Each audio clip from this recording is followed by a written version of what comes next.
We'll be getting started shortly, everybody. It looks like it'll just be me today, so we're trying a little bit of a different format than what you might be used to. If you're watching us from the VOD, stay tuned.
All right, everybody, welcome again to an exciting episode of the Crowdsourced Politics News Roundup. I'm your host and moderator, Cypher here, and today I am not joined by anybody. Nobody can make it this week due to personal family commitments, it being the 4th of July, people going on vacation and that sort of thing. And so it will just be me today, bringing you the news that you always want to hear about with the kind of analysis apparently only I can provide this time. So we're going to be covering a variety of topics today. Most importantly, probably for everybody that's tuning in from the United States, are the Supreme Court cases that have been ruled on this week. We will also be covering some updates to COVID-19, some Olympics and shenanigans going on, China celebrating the 100th anniversary of the founding of the CSP, infrastructure deals, and a bit more on the program tonight. I'm going to give it a little bit more time for people to join in, watching from either Twitch or YouTube. We're not broadcasting to Facebook today due to reasons that I will get into at the end of the show. So yeah, I will, you'll be just hidden with me today. So let's do this. You might see some things if you're tuning in on the show on YouTube or on Twitch, where you'll see the chat is going to be actually showed up on the program today. And there's also some additional commands that we'll be getting into that we can have on both these channels. So yeah, we're trying to upgrade our production on this and just trying new things out. I guess before I get into the news roundup today, it is important to mention that we will be doing a 24-hour stream for charity on July 31st to August 1st. That will be from 11 a.m.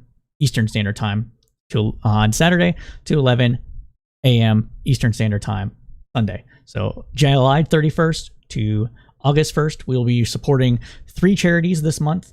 One of them will be the I'm not prepared. I need the actual name. So the American Foundation for Suicide Prevention will be one of the charities. We're still meeting with our group of people in order to determine the other 2 charities that we'll be supporting. One of them will be for animals, and the other one will be for something else. We're just haven't finalized those other 2 charities. But the goal of the charity stream is to bring Twitch streamers together to provide some kind of analysis that we usually do for politics and the news and other things, and have some debates, chill out during like the first half of it, so where my mind is not completely mush due to lack of sleep. And then for the second half of the 24-hour stream, we'll be playing games with people, informal debates, open broadcast, or open panels for anybody that wants to join can join on that. And we're trying to just raise money for some good causes. Don't know exactly how much money we're going to raise, but we're hoping that with the amount of people that have already agreed to join on either of those, that we'll be able to actually do some good with our streaming. So stay tuned for more details of that coming out in the next week or so, where we'll have the charities already blocked off, be having little commands in the chat window where you'll be able to go !charity 1 for the first charity, or it might just be !charities, and it'll give you a link to all 3 charities that we're supporting and how to donate to those charities. So yeah, stay tuned for that. It should be a good cause and some fun. Like I said, open panels will be available, so you'll be able to join us live on air and shoot the shit if you want. All right, so let's go ahead and get into the news roundup today. Let's start off first with some COVID news. Hate to say it, COVID is still here with us today. We are experiencing actually a surge from the Delta variant and the Delta Plus variant in states with low vaccination rates. Let me go ahead and switch over to YouTube, or to my stream channel, and bring up this article. So the graph shows where the Delta variant is surging fastest in the U.S., with huge spikes in Missouri, Colorado, Utah, and Arkansas. These are states where the amount of the vaccination rate is actually fairly low. And as we have said in previous news programs, the Delta variant and the Delta Plus variant are more virile. They have a higher infection rate. They also seem to impact kids more than standard COVID and the other variants that have been coming around the world. And so we'll just get into a little bit of this topic here. I'll just read some of this article just to give some background numbers on here. So, number of people infected with the highly infectious Delta variant has skyrocketed in 4 states, according to an expert in virus sequencing. Trevor Badford, affiliate associate professor at the Department of Genome Sciences at University of Washington, said on Twitter on Thursday that the Delta variant has displaced the formerly dominant Alpha variant in Missouri, Utah, Colorado, and Arkansas. Bedford did not say where he got the data from, but he co-developed NextStrain, a data platform used by the World Health Organization that tracks virus outbreaks using publicly available data, including the Global Initiative on Sharing All Influenza Data. The most striking change was in Missouri, where the Alpha variant caused more than 80% of cases in May and now accounts for only 10% of cases. Meanwhile, the Delta variant caused about 30% of the sequences in May and more than 80% of the new cases now. Missouri has one of the lowest vaccination rates in the U.S. 36% of Missourians are fully vaccinated, according to Johns Hopkins University. So as you can see from this brief little news cap here, that we are still living with COVID. And even though that vaccination rates in the country on the whole are fairly good, we're seeing 50% or more, depending on the state, of adults in the U.S. getting vaccinated, and we're seeing an uptick in kids being vaccinated now that the vaccines have been approved for children between the ages of 12 and 17. We are still seeing states that have been very hesitant of getting the vaccination due to mostly political reasons, seeing an upsurge in COVID cases. We're also seeing that while that is the case, that the vaccine itself is still very, very effective.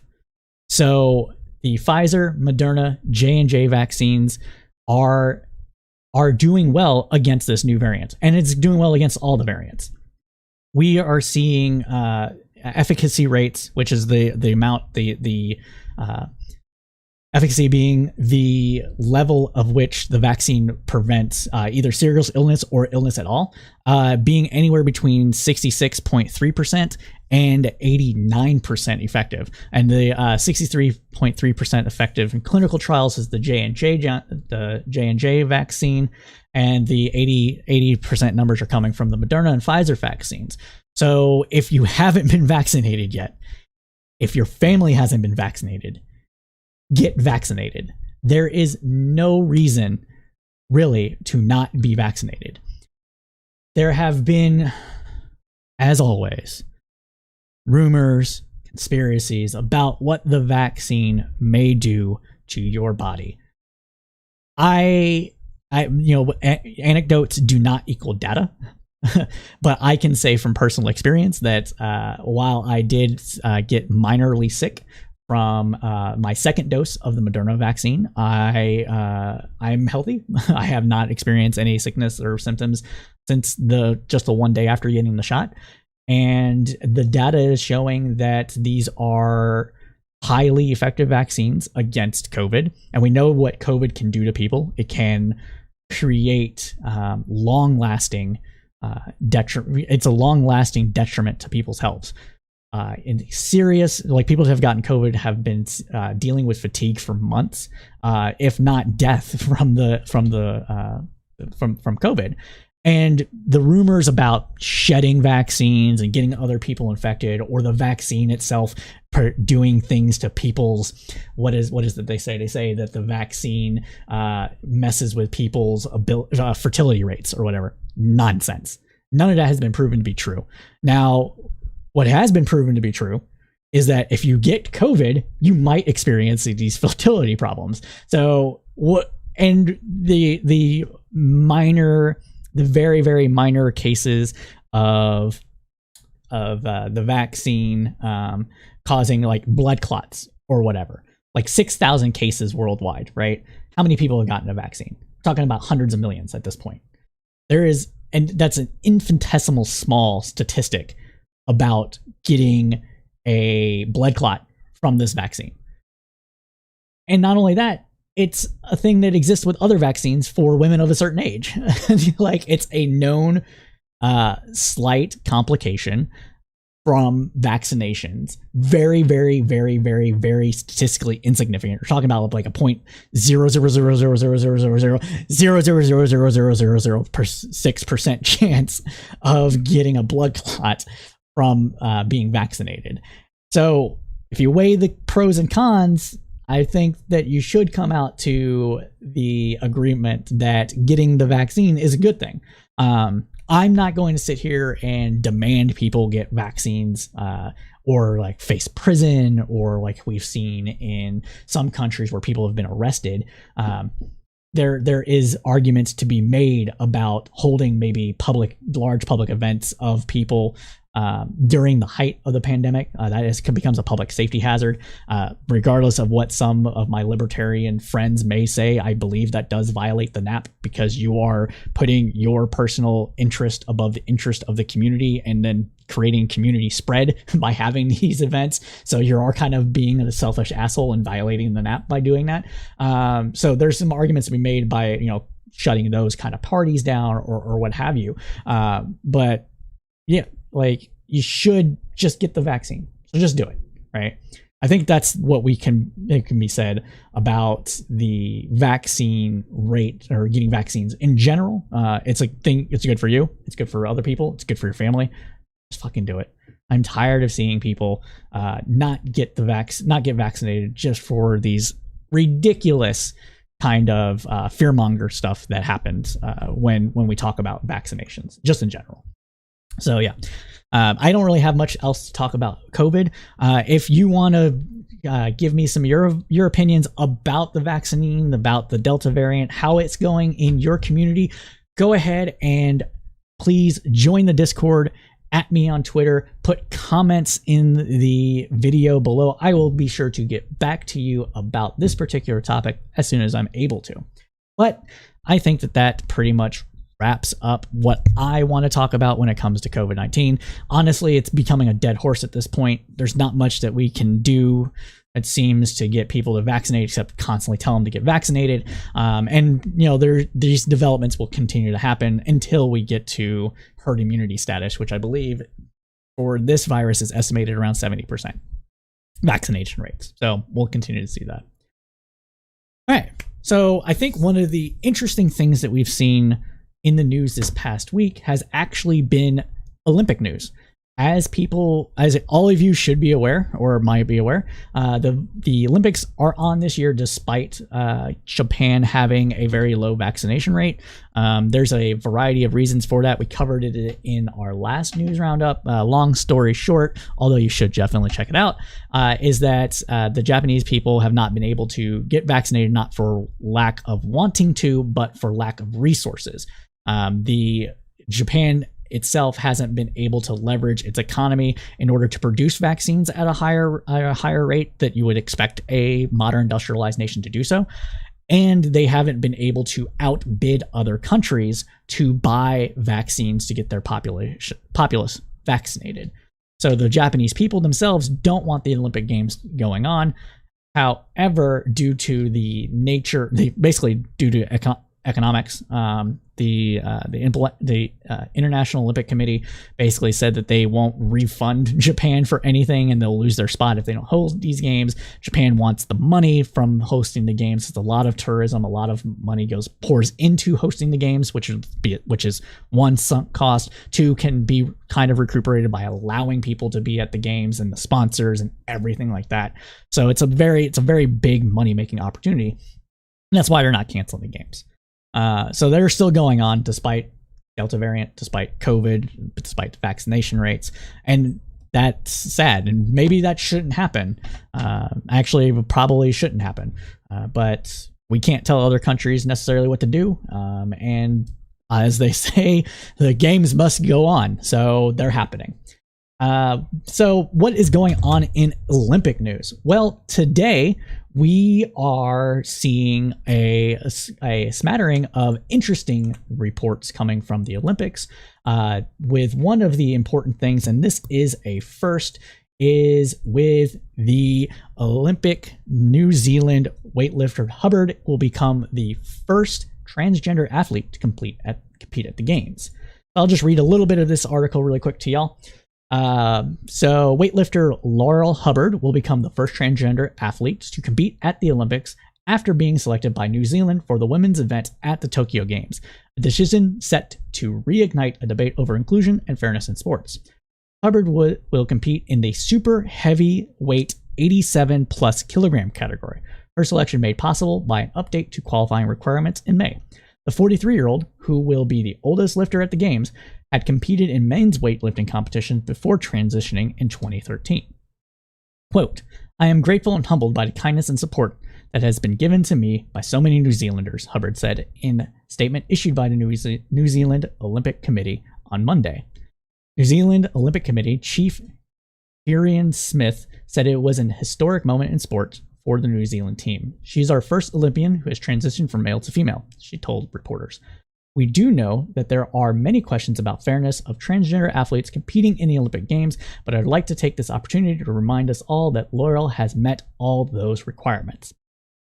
Hubbard has been eligible to compete at Olympics since 2015, when the International Olympic Committee, the IOC, issued guidelines allowing any transgender athlete to compete as a woman provided their testosterone levels are below 10 nanomoles per liter for at least 12 months before their first competition. Some scientists have said the guidelines do little to mitigate the biological advantages of those who have gone through puberty as males. Advocates for transgender inclusion argue that the process of transition decreases that advantage considerably, and the physiological differences between athletes means that there is never truly a level playing field. The New Zealand's government gave it support. So I think that kind of wraps that a little bit up. So let's talk about it as kind of a community, as me giving my opinion on this and what have you. The IOC has made a determination that reductions in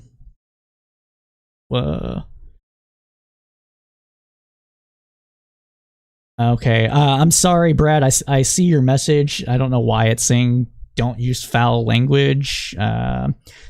Whatever. It still came. I'll read it on the screen. Sorry about that. But with all the things that are happening, IOC has made a determination that lower testosterone levels do considerably diminish the advantages that a person born male would have competing against people that are born female, or assigned female at birth, and assigned male at birth people would have in these competitions. I think it's a bit trickier personally than maybe a lot of the people that might watch this program would say, and I do understand the concern, not necessarily about fair competition per se, but maybe safety standards and stuff like that. So I do understand their concern. I don't agree with it, but it doesn't make. I don't think it makes someone inherently transphobic to be like, hey, maybe we need to reassess what these levels are. If that makes sense, I hope that makes sense. It's a very touchy topic, and I'm trying to do it just as much justice as I can. As a person that's not really that interested in sports, I don't really watch sports all that much. I used to really enjoy playing sports, but politics has become my sport now, so that's what I spend a lot of my free time on. But yeah, I don't think that, and from other competitions that we've seen of trans women competing in women's sports, remember, trans women are women. We've not seen them dominate as much as conservatives or some other people may think that they would. The famous case in the United States is of the high school track and field race, where a woman or girl competed against some trans girls in a track and field race and lost. She got like 8th place or something like that, and the two transgender women went on to compete on the state level, and they both lost. Like, neither one of them placed in the top 3 of the sport. They both lost. And I don't know the particulars of the case outside of those direct facts, so I'm not going to comment on anything else like that. So yeah, it's one of those situations. I'm just like, well, like, it's not a shoe-in. There's more to athleticism than just pure physical raw power, right? There's the mental side of the sport. There's the there's the athleticism. There's the strategy. There's all these kind of things that go into it, and especially with kids, like if a transgender woman or girl rather is on puberty blockers, they're not getting that insane amount of testosterone, insane quote unquote amount of testosterone that they would have if they were going through puberty. So that greatly diminishes their muscle strength comparatively, not comparatively to women, but comparatively to men. It would determine that stuff as well. And so I don't know. I don't think it's really that big of a deal as everybody makes it out to be. Maybe with extreme contact sports, there's a little bit more along those lines, but I think that might be cultural hangups as well that we all have, because we're always told, like, as men to never hit women. And so when you see like people boxing and people that think that, you know, trans women aren't women are hitting women in like a boxing match or mixed martial arts or something like that, they're like, well, yeah, that's not fair, and it's also the wrong thing to do. I think those are mostly cultural hangups about that situation, more so than maybe the fairness aspect of it. I can understand their argument, but I just don't agree with it necessarily with that. It looks like Brad Walk had said that he is with me in regards to this subject. Go back and forth and do not understand enough to talk about it that much. True.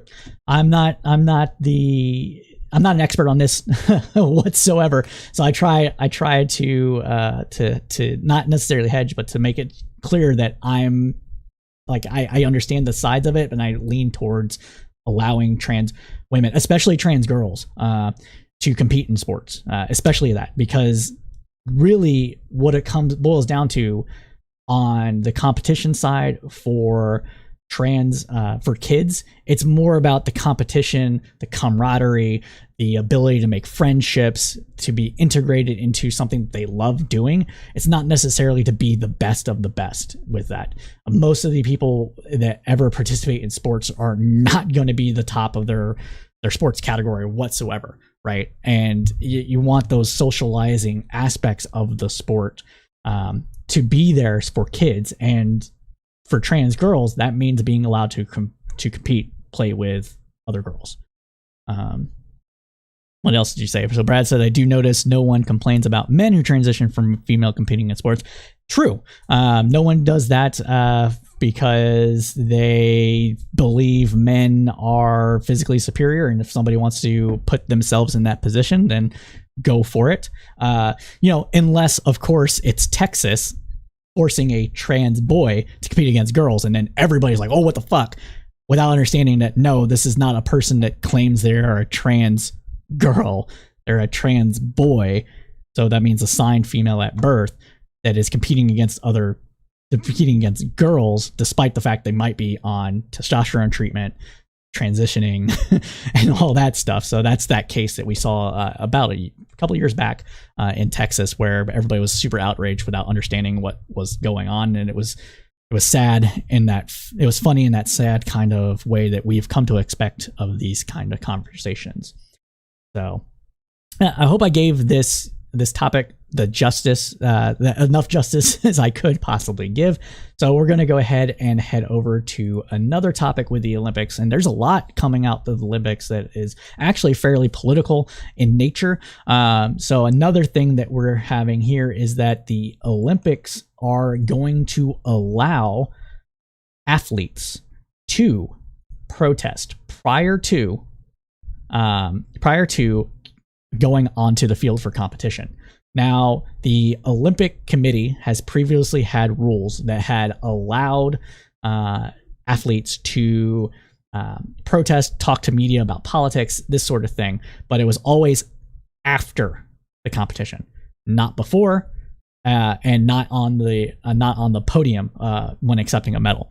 Now, does this mean that it hasn't ever happened? Of course not. There's that the track and field stars. And I am just terrible with names, but it was in the 60s where the famous photo of the raised fist in the air from the first and second winners of the track and field event, where they protested for civil rights in the United States. So of course these things have happened. Iconic photo, you can look it up. Very moving. The story of I want to say he was Australian, who was Australian that wanted to also show solidarity with his fellow competitors is actually pretty interesting. I would look that up too, because this is a very interesting story. He got ridiculed and ostracized from his community for doing that, and the only thing he did was take a pin or something to show support. Like he just stood there, but he had like a little pin on his lapel that had the other two competitors had wore in support for civil rights, and he didn't socially recover from that very much, and so that's another interesting story in sports history. So let's go ahead and bring up this news bit here. Oh, sorry, that's my notes. So the International Olympic Committee has finally announced its long-awaited rule change for athletes who want to protest at the upcoming Tokyo Olympic Games. Athletes will be able to express their views, including on the field of play prior to the start of competition, as well as when speaking to the media, during press conferences, interviews, through social media, and the like. The media part is not especially new. The field of play opportunity before an event is, as stated previously. So yes, this is one of those situations where, like we saw with when Barry turned away from the national anthem due to the some of the lines in the national anthem, they're very racist because they just are.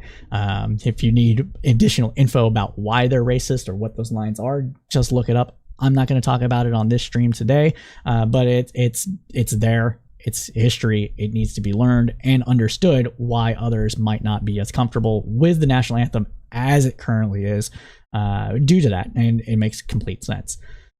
So it is the IOC, of course, which often speaks with one voice, but is comprised of leaders from many different nations. If there is a rash of protests, this is going to get very interesting. So this is like a comment about how if there's protest upon protest, then it's going to take away from the sport, the field of competition, the camaraderie, the bringing of nations together, makes things maybe too political on an individual level, although the Olympics has always been political. Individual meaning individual country level, sorry. But the Olympics has always been political from like every game in history, like especially prior to World War I and prior to and in the lead up of World War II. So yeah, I don't know why people consider the Olympics not to be political. It's been political pretty much since the founding, even in ancient Greece. So yeah, that's a interesting thing coming out of the Olympics. So my thought about that is that I can understand not wanting a person to protest on the podium while accepting an award, but just let people do what they're going to do. Most people aren't going to actually protest, and if they're protesting, chances are it's probably like, okay, let's back this up here. A person trains their entire life, almost every waking minute of their entire life leading up to the Olympics, so they can be the best of the best in the whole world in a sport, right? Why the fuck would anybody throw that away for at least in their mind, an unjust cause? Do we really think people will just start suddenly protesting everything just because it's like the in thing to do? No, that's not going to happen. So that's why I'm thinking, like, just let it be. Let people protest what they want to protest. Let people be able to be themselves, to be their full authentic selves while being the best athlete that they can possibly be. I do see your all comments, guys. So let me go ahead and this is Ace Pale Winter. The super outraged set are often underinformed. True. I agree with that statement 100%. It seems that people that are the most outraged in general are most likely either underinformed or misinformed about the information. And Brad, that's my actually next topic, so I'll get into that in a second about the pot smoking. Let them protest so much more content to pretend to be angry about. What? I don't understand. Let them protest so much more content to pretend to be angry. Oh, I gotcha. Yeah. So if I'm understanding this correctly, Ace Pale Winter, you're basically saying that there's more things to be outraged about than people protesting things. Like there's other things that people can pretend to be angry about. Once this becomes normalized, they'll just go move on to something else. So may as well get it out of the way. If I'm getting that right, go ahead and say yes in the chat, and I'll see it. So yeah, I think that hits that topic, and so let's move on to the next topic, which is also Olympic news. I'm covering it all today, trying to do everything I can. So as people may know, Sha'Carri Richardson was suspended from the U.S. Olympic team after testing positive for marijuana.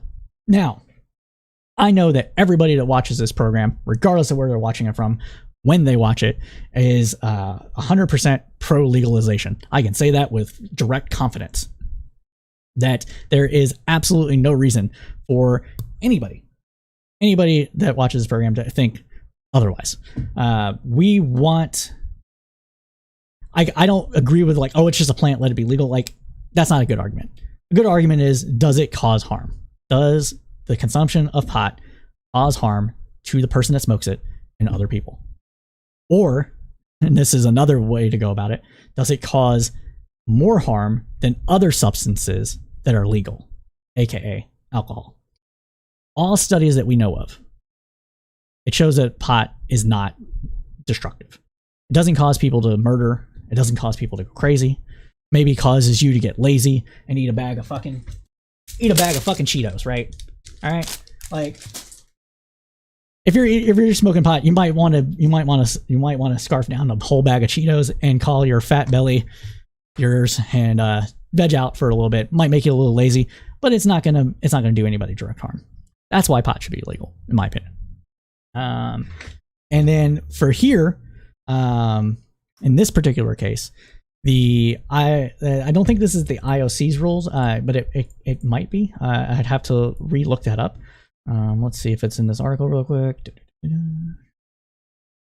So this is a long-standing rule for the U.S. team, is that the U.S. team, anybody that will be on the U.S. Olympic team needs to be of the utmost moral character standing, has the utmost standing of moral characters. They are supposed to represent the nation, and they determined that means no drugs, no crazy parties, although we all know that that's not happening, especially at the Olympics. The Olympics spreads more STD than a college frat house. But it's one of those, it's part of the morality clause, right? So she, like, there's been arguments, well, she knew, so she shouldn't have done it, right? Her response to that was that she was dealing with the loss of a family member. And so that she smoked out to try to deal with that. She's taken 100% responsibility. She says that she knew the rules were what they were and is not protesting that decision. So she may be prevented from participating in the games entirely. As of my research, that was not known. She might have still been able to be on the relay, but she's a tremendous athlete. And I'm sure that despite this failing, it's not really a failing.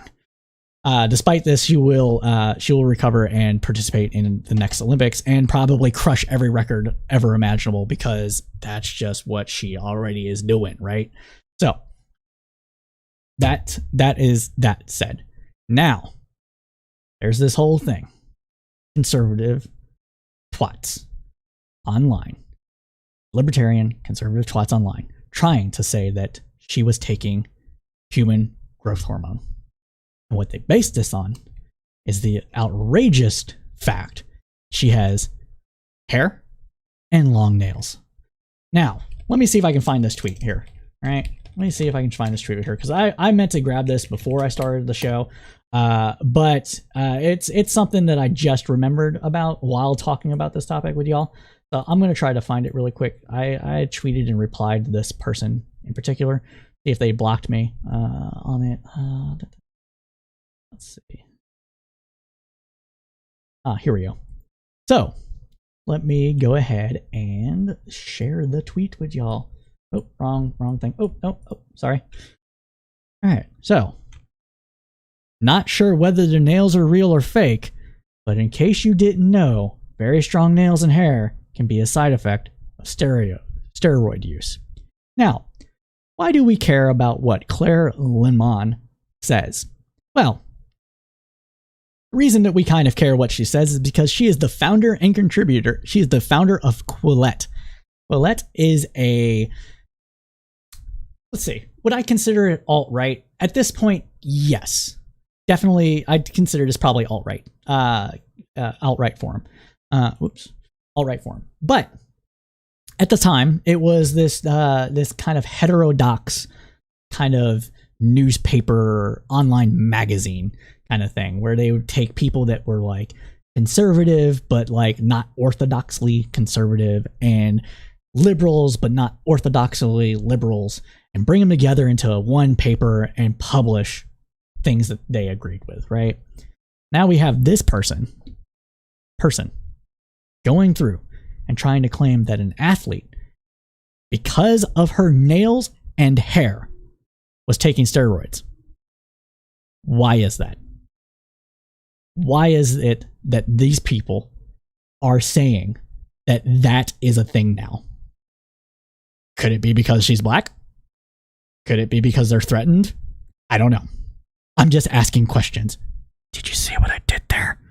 Now, I don't know why she's asking this. I don't know why she's doing it, but she doubles down. Not only does she say it about this athlete, but she says it about another black athlete. Flo Jo was also a person that had exquisite nails and won competitions and therefore must have been using steroids. So, fuck her, right? This person is scum, just complete scum. If you're going to make these kind of things, just stop. Don't follow me. Don't tweet me. Don't at me. Don't try to come on the program. Like, just stop.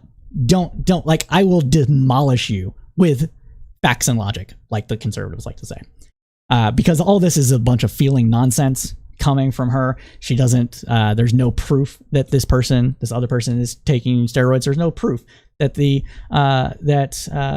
Sha'Carri was taking anything other than marijuana, because they test for everything, because they want fair competition. And taking steroids, unlike in baseball, doesn't make for fair and fun competition. So, yeah, I just needed to share that a little bit as well.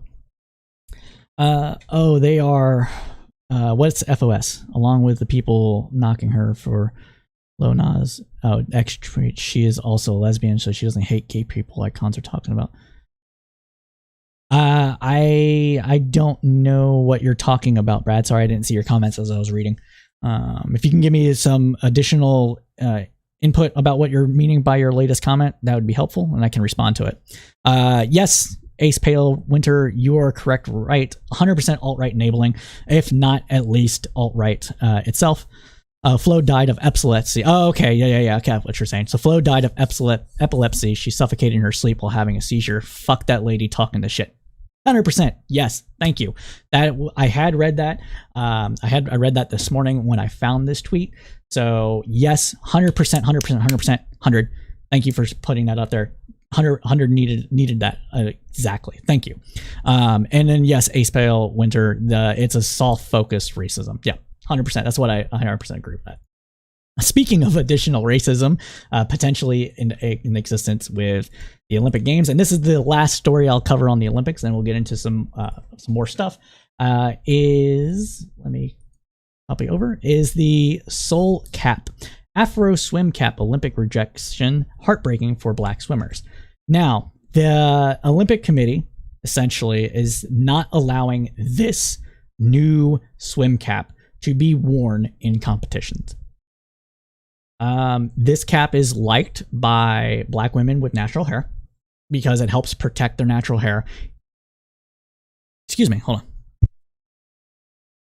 It helps protect their natural hair and allows it to be to grow as much as they can contain within the cap. I haven't worn it, clearly, right? I don't have natural black women hair, but you can see from this image that it's able to contain and protect the hair more than a traditional swim cap might be able to. And so it's become very popular with black swimmers. The Olympic Committee rejected allowing an exception for this cap to be used in the Olympic Games. So let's read a little bit of this article coming at you from the BBC. Seoul Caps say the international governing body for swimming rejected an application for their caps to be certified for use at the competitions. They say FINA told them that the caps are unsuitable because they don't follow the natural form of the head. Seoul Cap makes swimming caps to fit over and protect dreadlocks, afros, weaves, hair extensions, braids, and thick and curly hair. One young swimmer said that she was heartbroken but not surprised by the decision. Kija Galange, 17, told Radio 1 Newsbeat that hair care is one of the many barriers she faces as a black swimmer. Using the smaller swimming caps that everyone else would use, it would fit on my head, but because I put protective oil in my hair when I was swimming, it would just keep slipping off and my hair would get wet, said Kija, who lives in Birmingham. Misunderstanding and ignorance. Afro hair is naturally drier than other hair types because it has fewer cell layers. The sodium hydrochlorine, or bleach, found in swimming pools can dry it out more, leading to damage. Kija's mom, Keisha Ooho, I butchered that, I am so sorry, I'm trying, says Seoul Caps are amazing to keep her hair dry. Gioria's Fina's decision could stop the ripple effect of black children like Kija being inspired by swimmers such as Lisa Darings, who will be the first black woman to represent Great Britain in the Olympic swimming event at the 2020 Tokyo Games this summer. So, yes. When I was initially reading this story, I thought that maybe it was an exception issue where they didn't have time to get it certified to make sure it wasn't creating unfair competition. Because with swimming, you're wanting every competitor to have like pretty much the same kind of swimwear and everything, so that water break and flows is the same, and you're just measuring pure athleticism, not anything special from the equipment that you're using. That's why every Olympic swimmer pretty much wears the same kind of like swim gear, or maybe not the exact same style, but the same material, water wicking, push, whatever, same stuff, right? That's all been certified.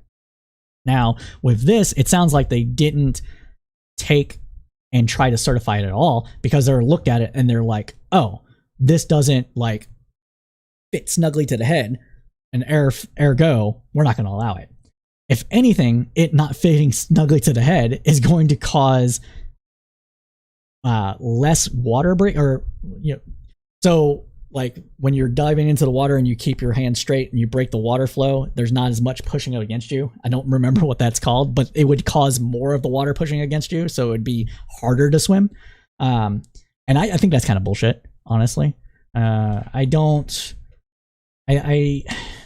It's just certify it. Like, I know this sounds like I'm just agreeing with every single like liberal take here or whatever. It just happens to be what's going on with the Olympics right now. But I can't see any way that this is going to cause an unfair advantage. If anything, it would be a slight detriment, and they would have to overcome it. In which case they would have to make that decision. They'd be like, okay, is this something that we want to pursue and wear to protect our hair, or do we want that not to be an impediment to us swimming as well as we can?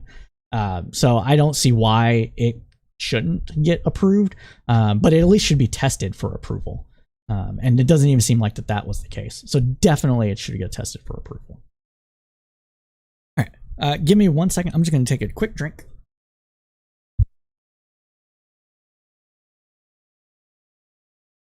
All right. So, thank you again, everybody, so much for joining. If you are just now tuning into the program, my name is Cypher. I am the host and moderator of the Crowdsourced Politics podcast. Here, we'd like to do a weekly news roundup, typically on Thursdays, but we had some sad news and some personal issues that come up, which is why we are doing it today. We being me, doing it today, and why others are not here, and which I will get into at the end of the show. If this is your first time joining us on the news program, we typically do this on Thursdays, 8 p.m. Eastern to 10 p.m. Eastern every Thursday, where me, my co-host, and guest from the Twitch community or political debate community, as the situation may arise, come together and talk about news of the week and give the kind of analysis only the crowd can provide. If you like what you are hearing on the program today, please smash that like button for the algorithms wherever you're watching the show. It really does help us out, and it lets us know that we are not just shouting into the void for no reason. So go ahead and, like you can see on the go ahead and join our Discord, which you can find in the either description below or the little tag above. I think it's on the right side in Twitch. And join us on the Discord. You can actually, given how I'm hosting this right now, you can even join me online on air right now if you want to join the Discord. So, excuse me. So yeah, go ahead and like do all that, and we'll be able to shoot the shit and whatever live for other people. So I've covered what I wanted to cover for the Olympics. I think it's now time to go over to other topics here, which is Supreme Court shenanigans. And I say shenanigans because, at least for the Arizona voting law, at least for the Arizona voting law, not the Arizona voting law. I'm sorry. Let me back that up. At least for the California donor reporting requirements, it seems that Chief Justice Roberts has gone back on what he considered to be good practices previously.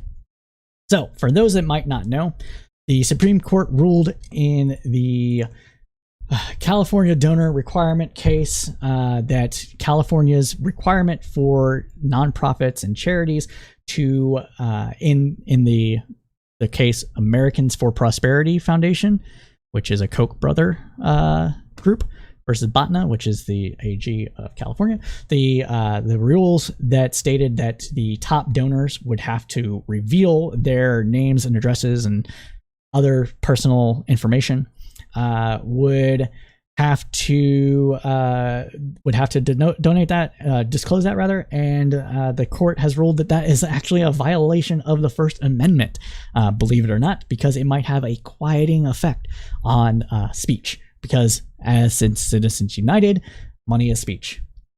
So why do I say that this goes against something that we have previously determined was the case? Well, because in Citizens United, Chief Justice Roberts, writing the majority opinion, had stated that donor disclosure requirements may actually be good for democracy and do not violate First Amendment principles unless there is some small caveats to it. But the bar for proving those small caveats would necessarily have to be fairly high in order for the government to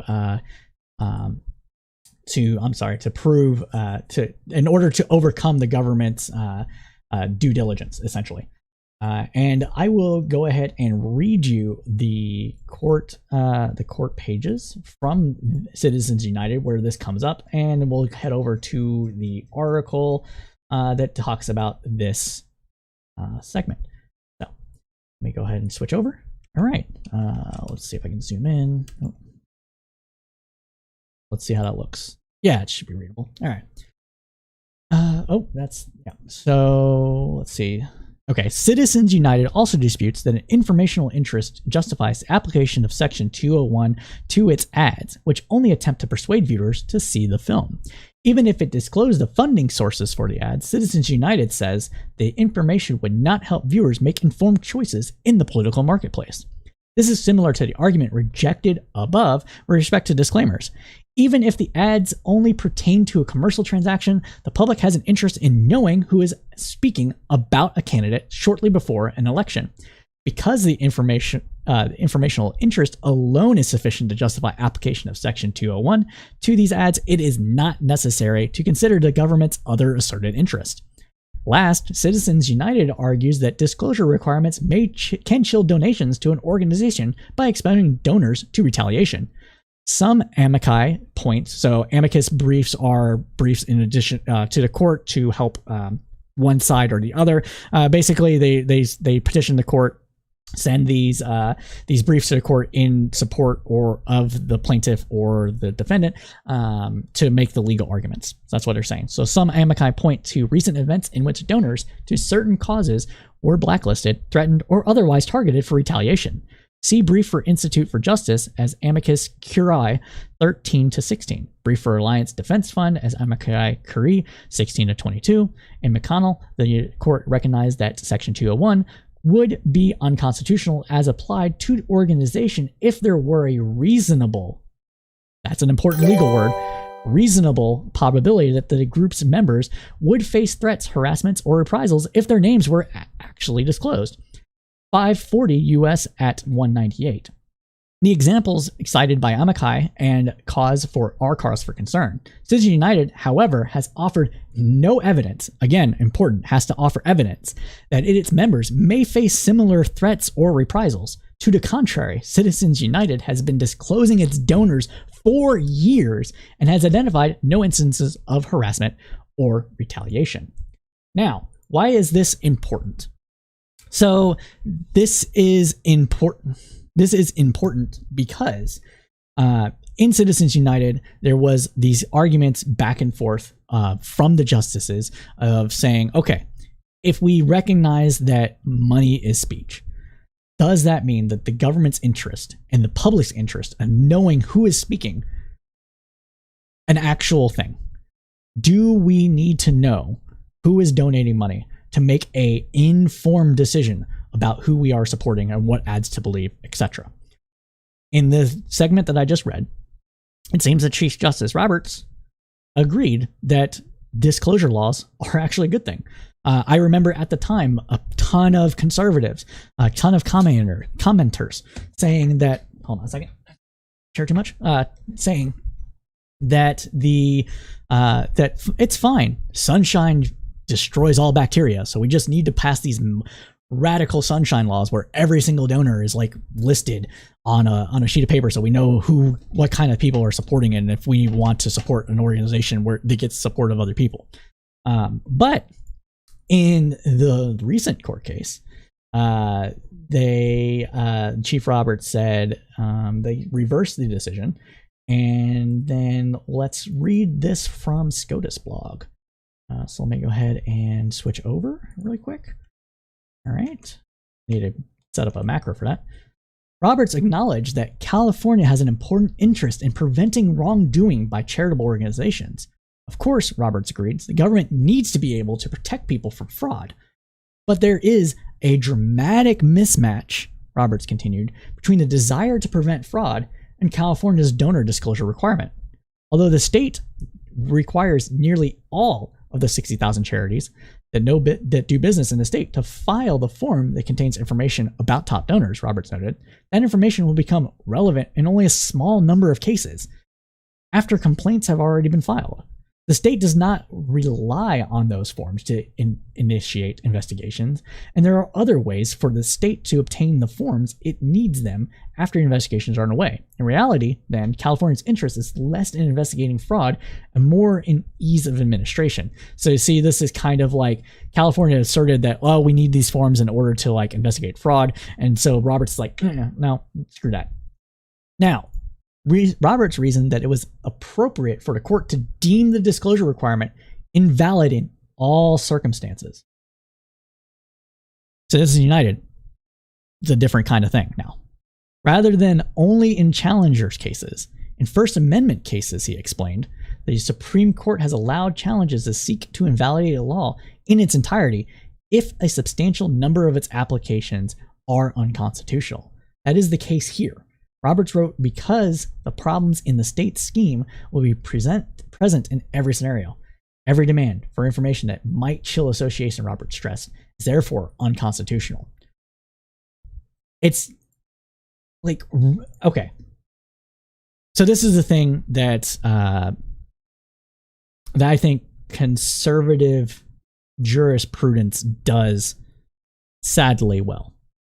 They build up cases. They build up precedent to slowly diminish things that barriers per se to different kind of actions that they support. And in this case, they would see this as a barrier to unlimited campaign funding. And so in Citizens United, we're like, no. You can go ahead and donate this money. We'll just require disclosure laws. And now they're saying here that we won't require disclosure laws. In fact, disclosure laws may be unconstitutional. Now, there is more to this. Give me a second. Let's see. Okay, there's some other information, and I guess I just don't have the article on hand about it. Or wait, maybe it was. Hold on a second. Okay, so yeah, I don't have the article on hand about it right now, but essentially no, this is for a different case. So, boom, this one's over, done. Sorry, yeah. So everything about that is just, I find that to be not necessarily appalling, but very upsetting that they're putting in a barrier to disclosure agreements. One of the things that Texas does actually fairly well is that it has good disclosure agreements about where funding for candidates comes from. I had to hop over here. Twitch is being twitchy. Oh, no problem, Brad. No problem. Yeah, we have all these issues here with not knowing who's funding what, dark money and things like that, right? Originally, Robert's like, oh, we'll make sure the money's not dark, and now he's like, oh, but we like the dark. We want that dark, dirty, dirty money. So I don't like it, right? And then this brings up another court case that also has to do with voting and privacy and rights and everything of that nature with the Arizona voting law. So the Arizona voting law, for those that may not know, essentially established that you could not vote outside your precinct. So for people that aren't as intimately familiar with the voting process in the United States, either you're watching overseas, you're kind of young, you just don't really know, whatever, you're actually assigned to a particular precinct to vote in. Now, not all states do this anymore. This is a thing that made a ton of sense back in the day when you had physical ballots. You had to transfer to places, so you couldn't expect a person to go from one precinct to another and be able to have the same ballot. So there was issues with that because you're only supposed to vote for the kind of districts that you live in and all that kind of stuff right there. So it made a ton of sense. Doesn't really make that much sense now. Just because technology has expanded, or you can, here in Austin, for example, I can vote at any precinct because the ballots are not hand delivered. They are on a computer system that they look up your information. They confirm you are who you say you are by looking at your ID, typing it into the computer. Computer spits out what precinct you're supposed to do and be like, hey, here's the ballot you're supposed to have. And then they give you the ballot. And then the ballot is taken, you scan it, whatever, and then you do your voting, and then it prints out a thing, and you can verify that all your votes are correct.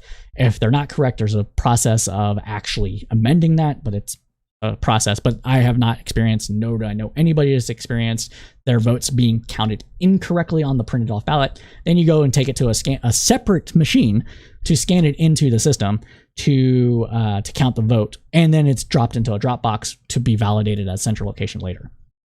So the precinct requirement doesn't make any sense to me. So that's one thing. And then another part of the law for this was that I believe it was absentee balloting. Hold on.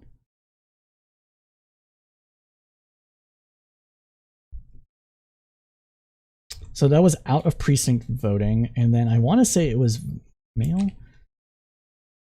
First we were going to. Yeah, and also limiting mail-in balloting and vote drop boxes and that sort of thing. So all the things you've seen Republicans try to pass across the United States if they control the legislature, people in Arizona sued to try to overturn. Now, what is interesting about this case is that the case was actually brought up to the Supreme Court as a violation of Section 2 of the Voting Rights Act. Section 2 of the Voting Rights Act stipulated that there was a test in order to find out if a law or a admin or Arizona Supreme Court decision. Yeah, that's what we're talking about right now, death of certainty. Thank you. Whether or not these things are present is if it had a desperate impact. It doesn't necessarily have to be overtly racist, but if it had a racist impact, then the law should take that into account, that the impact matters, and therefore adjust the law to eliminate the impact so that it's fair for everybody. This ruling essentially guts that the desperate impact ruling. This is another death blow to the Voting Rights Act, where we can use the fact that it has a disproportionate impact upon a demographic that's racist, essentially in practice, and makes that to where we can't use that in arguments against voting laws. And Alito actually wrote the majority opinion, and I will go ahead and throw this. I'll just read it from here. Fraud can affect the outcome of a close election, and fraudulent votes dilute the rights of citizens to cast ballots that carry appropriate weight. He wrote, fraud can also undermine public confidence in the fairness of elections and the perceived legitimacy of the announced outcome. Ergo, I feel like there's fraud. We need to have laws that make my feeling of fraud not have a feeling of fraud anymore, so that I can like the process, even though I don't like the process because X. It's circular logic. I feel like there's fraud, therefore there's fraud, therefore I need to put laws to prevent the fraud that I think exists. It doesn't make any sense. And then stretched out 5 guideposts. So these are guideposts when examining whether a law violates Section 2 of the Voting Rights Act. So first, he wrote, the burdens imposed by the challenged restriction must be substantial. In other words, substantial can mean anything, right? Generally speaking, I like the 80-20 rule. If it's 20% or over, it's substantial. But people were like, well, no, it's got to be like 40 or 50%. Like it's gonna be up to interpretation. So voting takes time, and for almost everyone, some travel, even if it's only to a nearby mailbox. He wrote, mere inconvenience is not enough. This is talking about removing drop boxes or limiting the ability of, that's what it was, limiting ability of friends, family to take ballots to the drop-off boxes or to the county clerk in order to be counted for loved ones that may not be mobile or just can't get there, what have you. So they gutted all those kind of conveniences. Second, he wrote, courts should consider the degree to which the challenge rule has long pedigree or is in widespread use in the United States. Ergo, if every single Republican state passes this law, well, then it should be fine. Right? That's the logic here. Third, the size of any disparities in a rule impact on members of a different racial or ethnic group is also an important factor, Justice Alito wrote, adding that the courts may discount disparities to the extent that minorities and non-minority groups differ with respect to employment, wealth, and education. So let's read that again. Third, the size of any disparities in a rule's impact on members of different racial or ethnic group is also an important factor. Justice Alito wrote, adding that the courts may discount disparities to the extent that the minority and non-minority groups differ with respect to employment, wealth, and education. So what does that mean? So they can discount the disparities to the extent when they just have different things. Yeah, like, oh, so, black people just have, or indigenous people just have different things. So that's just because of that. It's not because of the law. So we can just discount that law.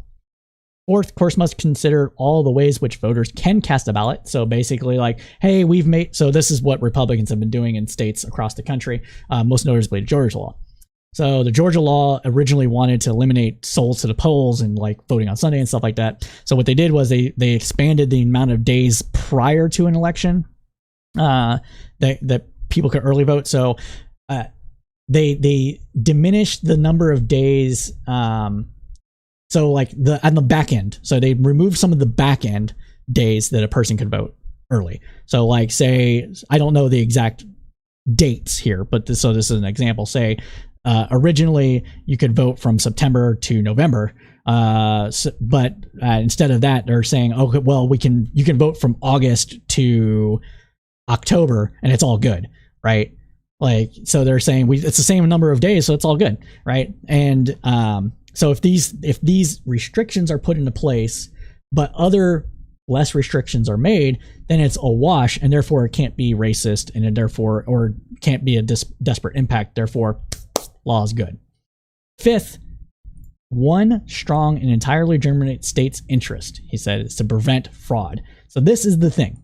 This is the key constituency here of the case.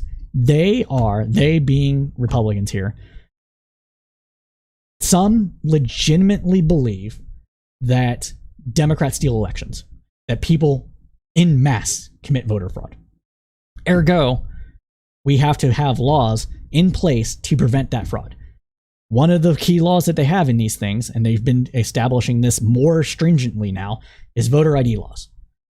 Voter ID laws are fucking security theater. They don't do anything. Grandma from down the block doesn't know a proper ID from a fake ID, right? Like, if I gave you a high quality fake ID and said, that's me, would you know the difference? Neither do the people they hire to do to work the polls. They're trained to an extent possible in the couple of weeks that they're trained for in order to do this job on a temporary basis. So all they're going to do, and it depends on the state, so each state has different systems, is either look at the voter card, and in some states, the signature in the book that they have. Update your signatures, people. Update it every 5 years. Trust me, this is going to become a problem. And then look at your signature and be like, okay, it's good. It's security theater. They think that it's going to deter people from committing voter fraud. Whatever. the individual voter fraud's a sham anyways. Prevent it. I don't care, like, whatever, but it's not what steals elections. What steals elections is ballot stuffing, and ballot stuffing isn't going to be prevented by a fucking ID. It's just not. All right.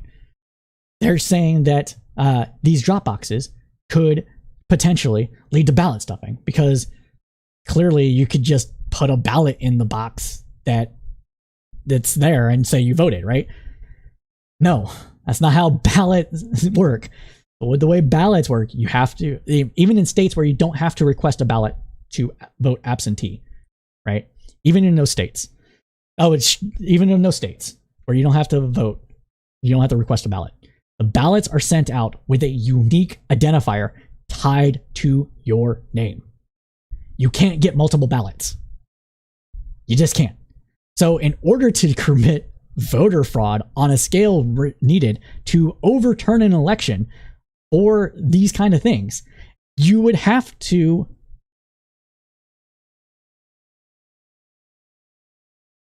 okay, I see it, Brad. I'll get your comment in a minute. So you would have to not only request thousands of ballots, you have to go pick them up all across the county and then fill them out correctly. And not only fill them out correctly, but also do the signature as close as you can to the person that's voting for it and hope to God they didn't vote in person. It's ridiculous. It's not happening. It's not happening. So all these rules are in essence a way for Republicans to manipulate the amount of people that vote. That's what they are. That's what they're doing. All right. Call me lib cuck soul boy. I don't care. That's what's happening here. And everybody should be against this. All right. Now to your comments. Sorry, I was reading an article and I didn't have the comments up. So death of certainty. Yes, this was a strict party line vote or ideological vote. It was 6-3. So was the previous court case that we covered, was also purely 6-3 as well.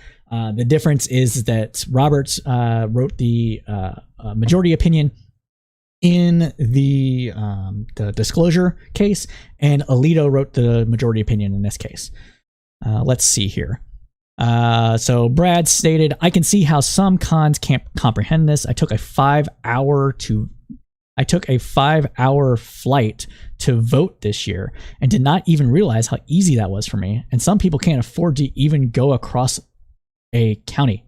True. Hella true. Not fraud either. I live in 2 states and register everything in Tennessee. Right. And that's a thing. Like, so this isn't to you, maybe it's me, but one of the people they caught voting twice had a similar situation, but they were registered in both states. You know what? I'm just going to go on a little rant here.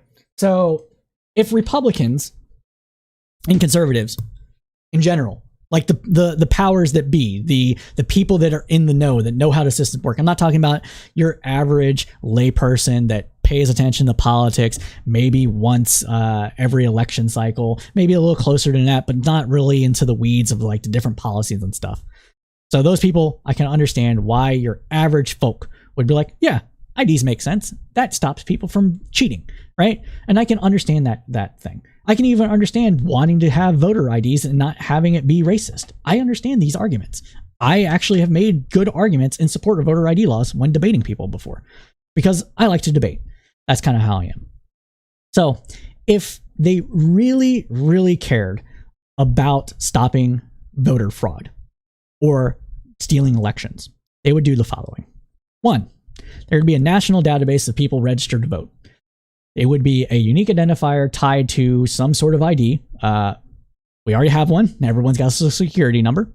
You have a social security number. You register you register to vote. Automatically sent up to a national database. National database has everybody that's registered to vote. What country, what county, what precinct, zip code, everything. Just the whole shebang in order what you need to know to vote. That'd be one thing. 2, automatic voter registration. A lot of the calls of voter fraud, and these are calls, like I said, are because of voter registration mismatches. When a person registers to vote, they have to do it manually.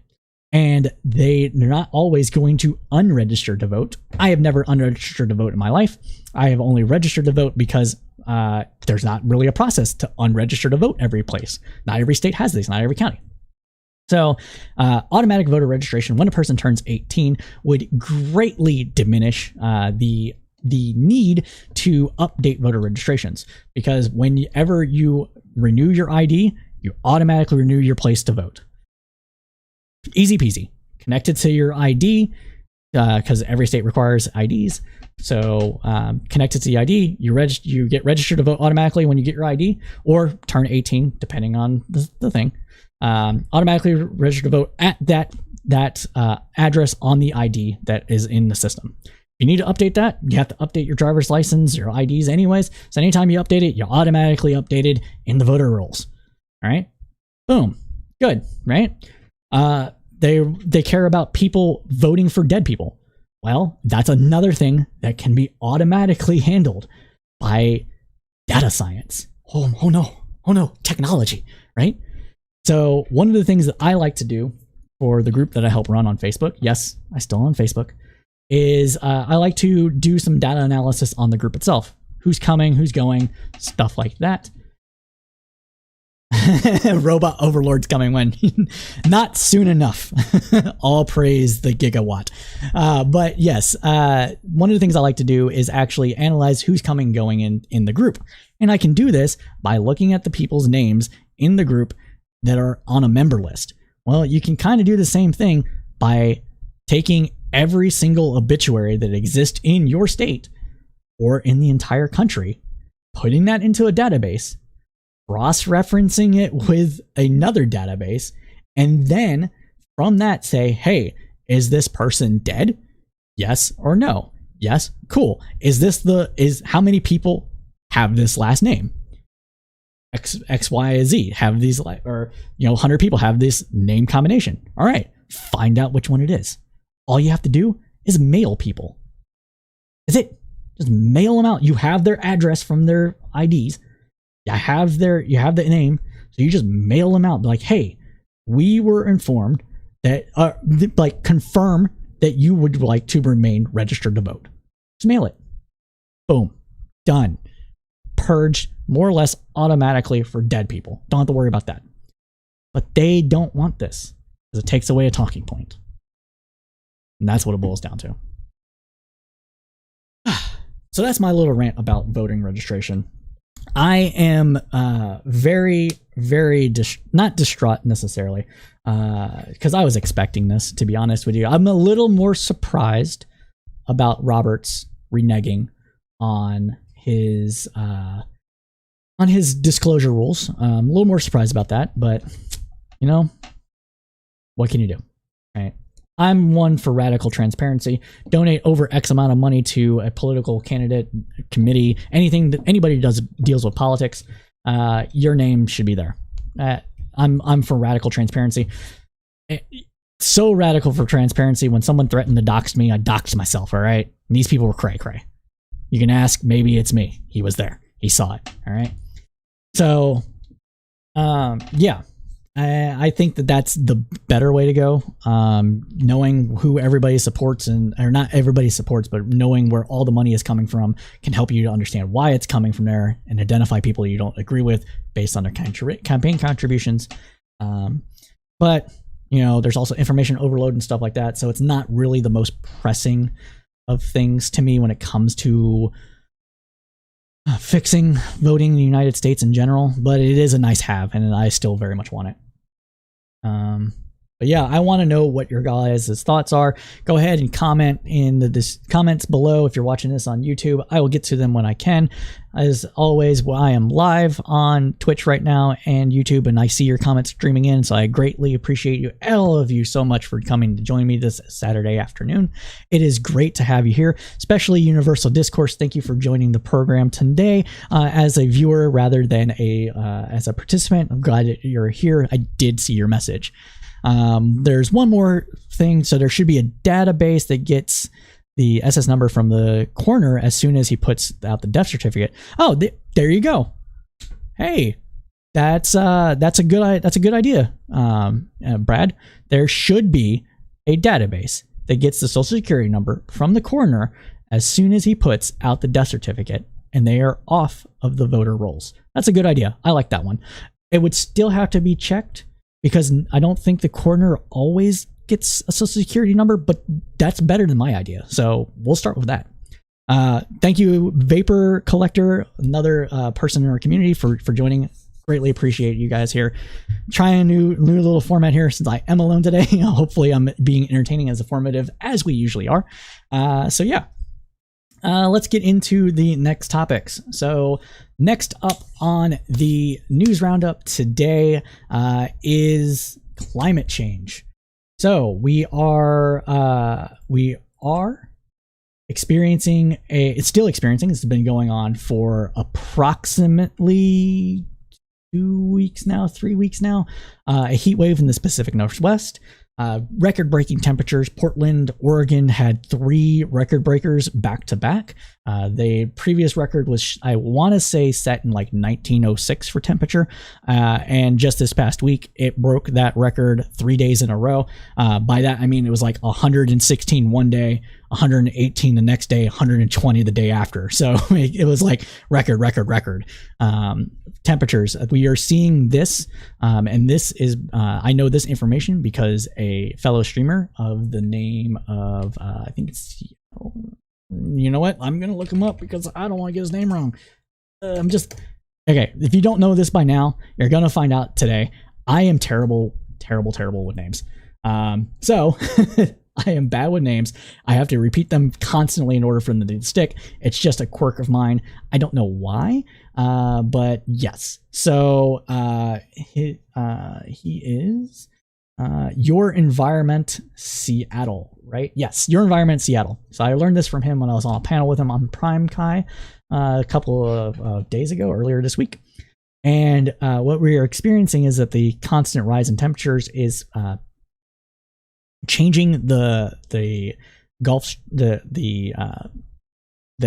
Stream's temperatures and causing less wind to be picked up to cool off the coast, which is causing things like less rain clouds being developing, less cooling off periods, which is increasing dryness, which is increasing heat, etc., etc. It's all these knock-on effects, right? Just from global warming in general. We know about these things if you know about global warming, but we were experiencing that. So that's why we are experiencing these record high temperatures.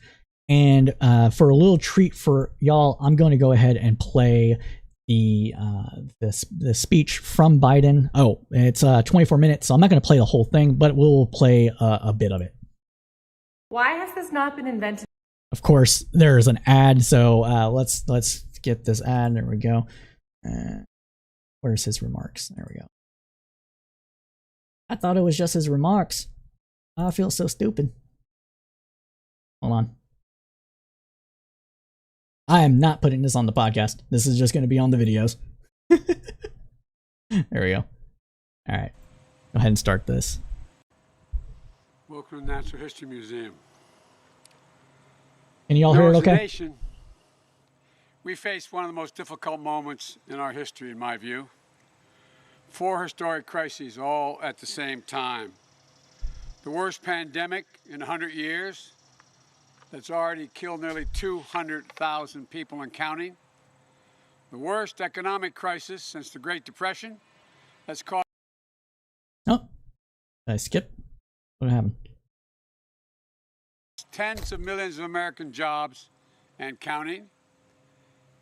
Emboldened white supremacy unseen since the 60s, and a reckoning on race that's long overdue. And so, like most things that liberals have to do now is talk about everything when talking about something in particular. It's one of the things I actually don't like about liberals right now. I wish he would have just not addressed all this and just stuck it with the climate and the potential for forest fires and all that sort of thing. But I understand it, so... On the top priority things, this isn't something I'm going to get pissed at, but I think it's something that should be worked on, at least from an optics perspective. Undeniable acceleration of the punishing reality of climate change on our planet and our people, on the lives and livelihoods, which I'd like to talk about now. I don't know why this is lagging so bad. Jill and I continued, as I suspect all of you do, is pray for everyone in California, Oregon, and Washington, and across the West as these devastating wildfires rage on, just as we hold them in our hearts, those who have faced the hurricanes. Contrary to popular belief, Biden is actually pretty devout Catholic. So him saying that we are praying for and keeping him in our thoughts and prayers and stuff is actually genuine. So yeah, don't let anybody tell you otherwise. I don't know why this video clip is lagging so much. Let me try to find another one really quick here. I saved the C-SPAN one because C-SPAN is good for this sort of thing.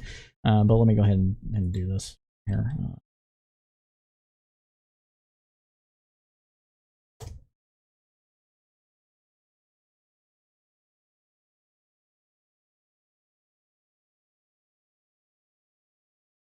Heat wave remarks. Better. Oh, come on. Really?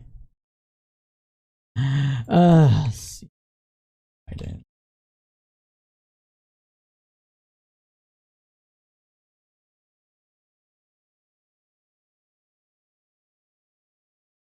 All right, I'm sorry, guys. I'll just go back to the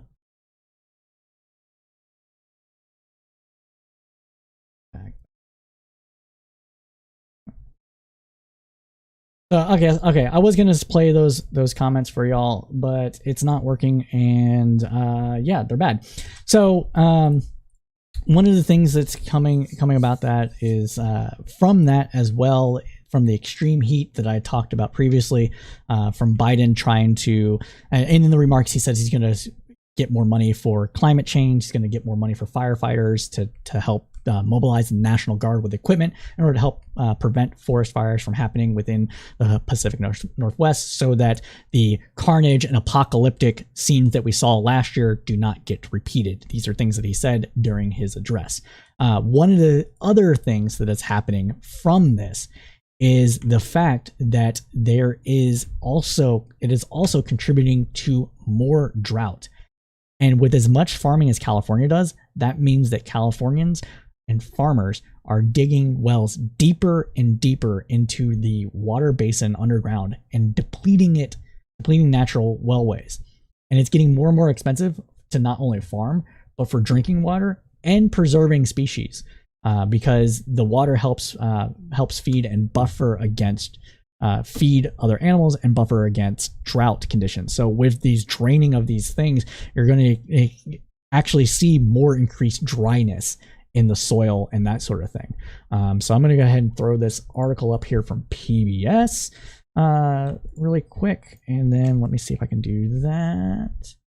So several western states, including Arizona, California, New Mexico, Utah, Nevada, and parts of Oregon and Colorado, are in the grips of a historic drought that has depleted key water resources to a frightening level as temperatures rise and wildfires risk increases. Many scientists are ringing alarm bells that it could mark a tipping point in the water crisis that threatens life in the West as we know it, particularly agriculture. See? What did I say? The word drought just doesn't do it anymore, said John Fleck, a professor in water policy at the University of New Mexico. Drought implies a dry spell that ends with a wet spell, and climate change is fundamentally changing things. The landscape is drying out. The headwaters are drying out. It's just a different world now with less water and warmer temperatures. The conditions seen across much of the West this summer are part of what some scientists have called a mega drought that started in the year 2000, with some years drier than others. Other experts say it's one of the number of more severe droughts punctuating a 2-decade-long dry spell. Whatever you call it, it's bad. It's one of the longest droughts that we've seen and had in 100 years. The longest and the most severe, said Brian Richter, chief scientist for the Global Water Program of the Nature Conservancy. Sorry, it would have been bad even without climate change, but climate warming is accentuating it. It's making it worse. How do droughts happen? 3 main factors contribute to the natural phenomenon of drought: snowpack, soil moisture, and temperatures. The western states depend on snowpack for a good portion of their water supply. Essentially, snow falls on the peaks of the mountains in the winter, and spring temperatures melt the snow, which travels down to the mountain into reservoirs like Lake Mead and Lake Powell.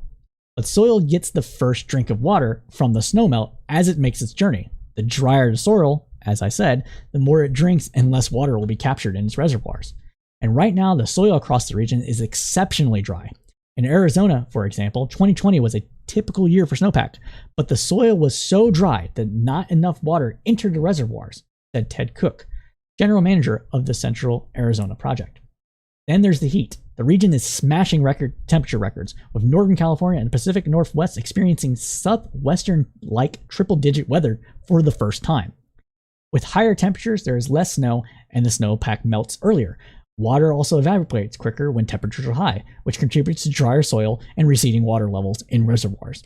So, as I stated, it is just one knock-on effect upon knock-on effect upon knock-on effect that is happening here, and it just keeps getting worse and worse and worse.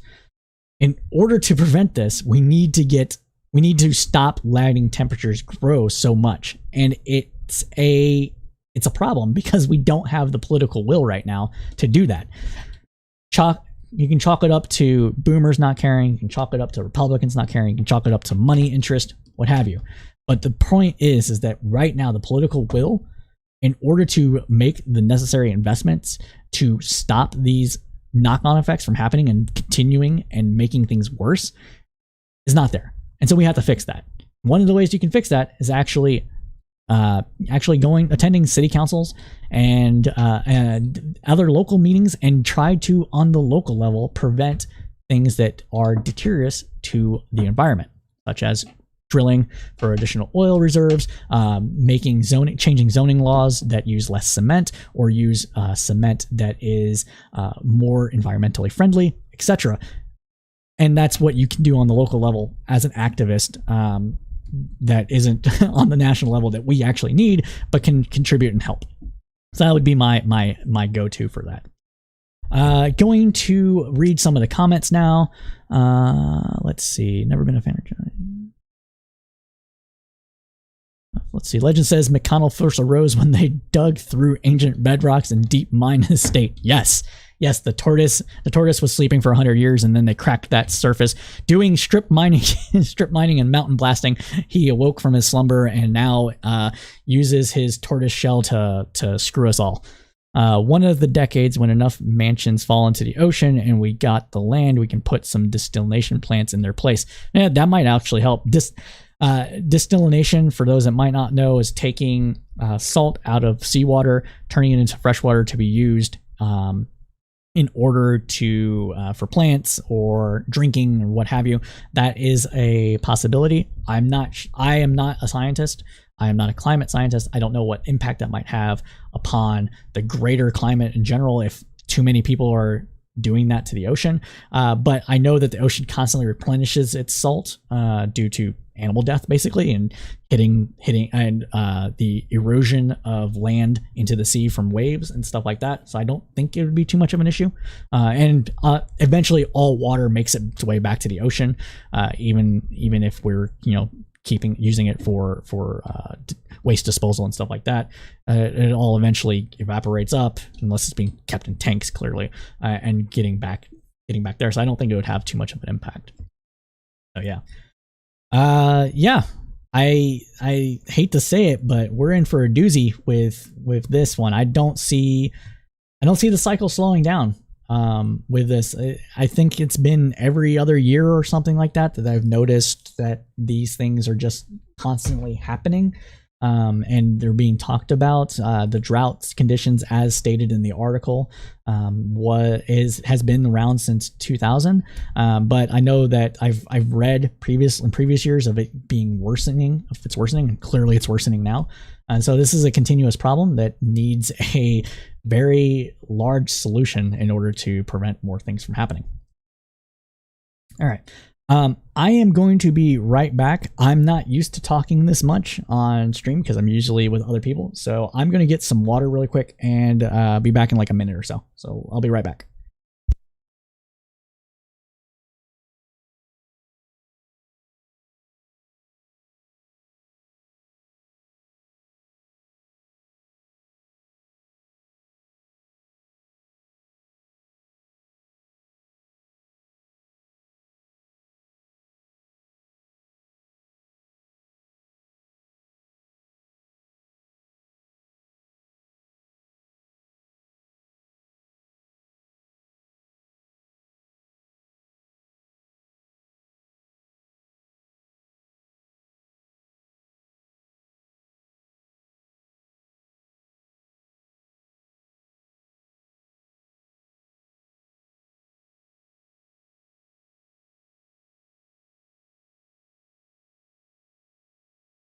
All right, I'm back. I got a new dog, everybody. I'll show you my new puppy. This is Summer. So one of the reasons why we're going to probably support an animal charity in our stream on the 31st, because of girls like this. We found her. Me and my wife found her. I'm gonna put her down now. We found her while we were vacationing in Rockport in Texas. And she came up to the car after we came back from the beach one day. And we were like, okay, if she's still here in the morning, we're going to take her with us. And she's a really cute little puppy. She is a puppy. She's only a year and a half old, tops, from what the vet said. Sadly has heartworm, has hookworm, but we're taking care of that, and she's going to be good. But we think that she might have actually been abandoned at our Airbnb that we were staying at. So we took her, and she's ours now. Just getting along with Spring. Spring's my other dog who's with my wife right now in the living room. But yeah. So she came over. She wanted to cuddle. But yeah. Okay. So more news. And thanks, Death of Certainty. She is really adorable. She's a very good girl. She takes her medicine, no problem, with some cheese. Always use cheese. Cheese makes it easy. So one of the things that I wanted to talk about following the whole fiascos going on in California with climate change and everything is an infrastructure bill update. So with the infrastructure bill that's making its way through Congress right now, there was an issue with Biden saying that he would pursue a two-tier track with the infrastructure bill and try to get everything that they wanted passed, even with a bipartisan bill that was strictly what some claim to be classic infrastructure. And that kind of derailed things a bit. Now, why I wanted to talk about that is Republicans. I had this article up. I don't know why it wasn't here. One of the reasons why is because on June 15th, and this is one of the articles that I read, and I wasn't sure how true it was, but it seems like it was pretty true, is a Republican set their infrastructure trap. Here's a new one. The Senate GOP seems to have figured out a way to kill the infrastructure bill by being for it, or appearing to be so anyways. Politico reports that the chamber's Republicans are thinking about supporting new infrastructure spending worth about $1 trillion in their belief that by passing a big partisan bill, they can kill off parts of the proposal that progressive Democrats really like childcare and clean energy. As negotiations over infrastructure spending have dragged out, Dem leadership has apparently settled on a two-track strategy. The bipartisan bill for the physical infrastructure, stuff that both parties can agree on, presumably with enough votes to overcome a filibuster, and a second bill containing the progressive priorities to be passed using the filibuster-proof reconciliation process. Now, I'm not going to read the whole article here, clearly. You can find that by Googling Republicans set their infrastructure trap. But one of the things that it seems to be true is that this actually is one of the things they did, and it's working. So progressives in the House are demanding that Biden include everything that they want in the infrastructure bill and pass it through reconciliation. Biden has essentially said he acquiesces to that condition.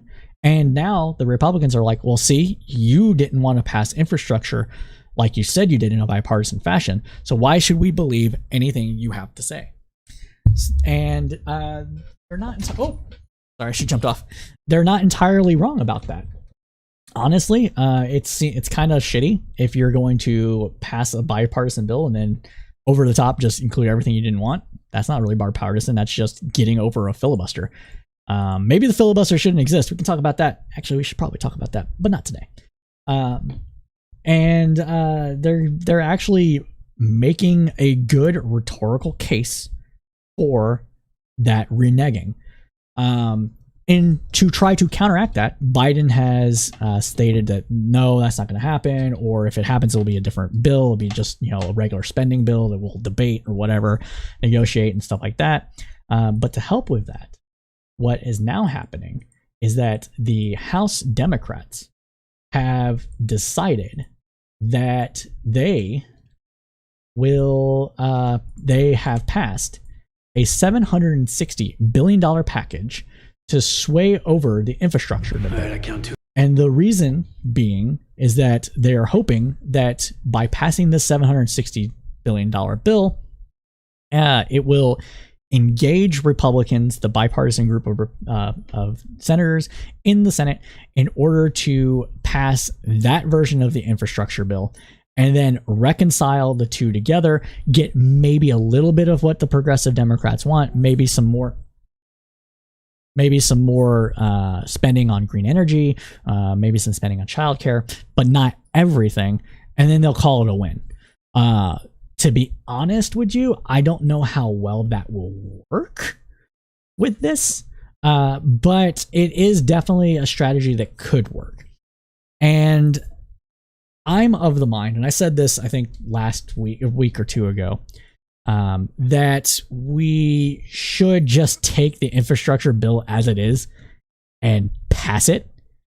And the reason I say that is because the infrastructure bill as it is $1.2 trillion with this infrastructure bill that's been agreed to by Republicans, but parts of the infrastructure bill that was originally going to be in there spun off to a separate bill in order to deal with manufacturing of chips, computer chips in the United States, and also fight China.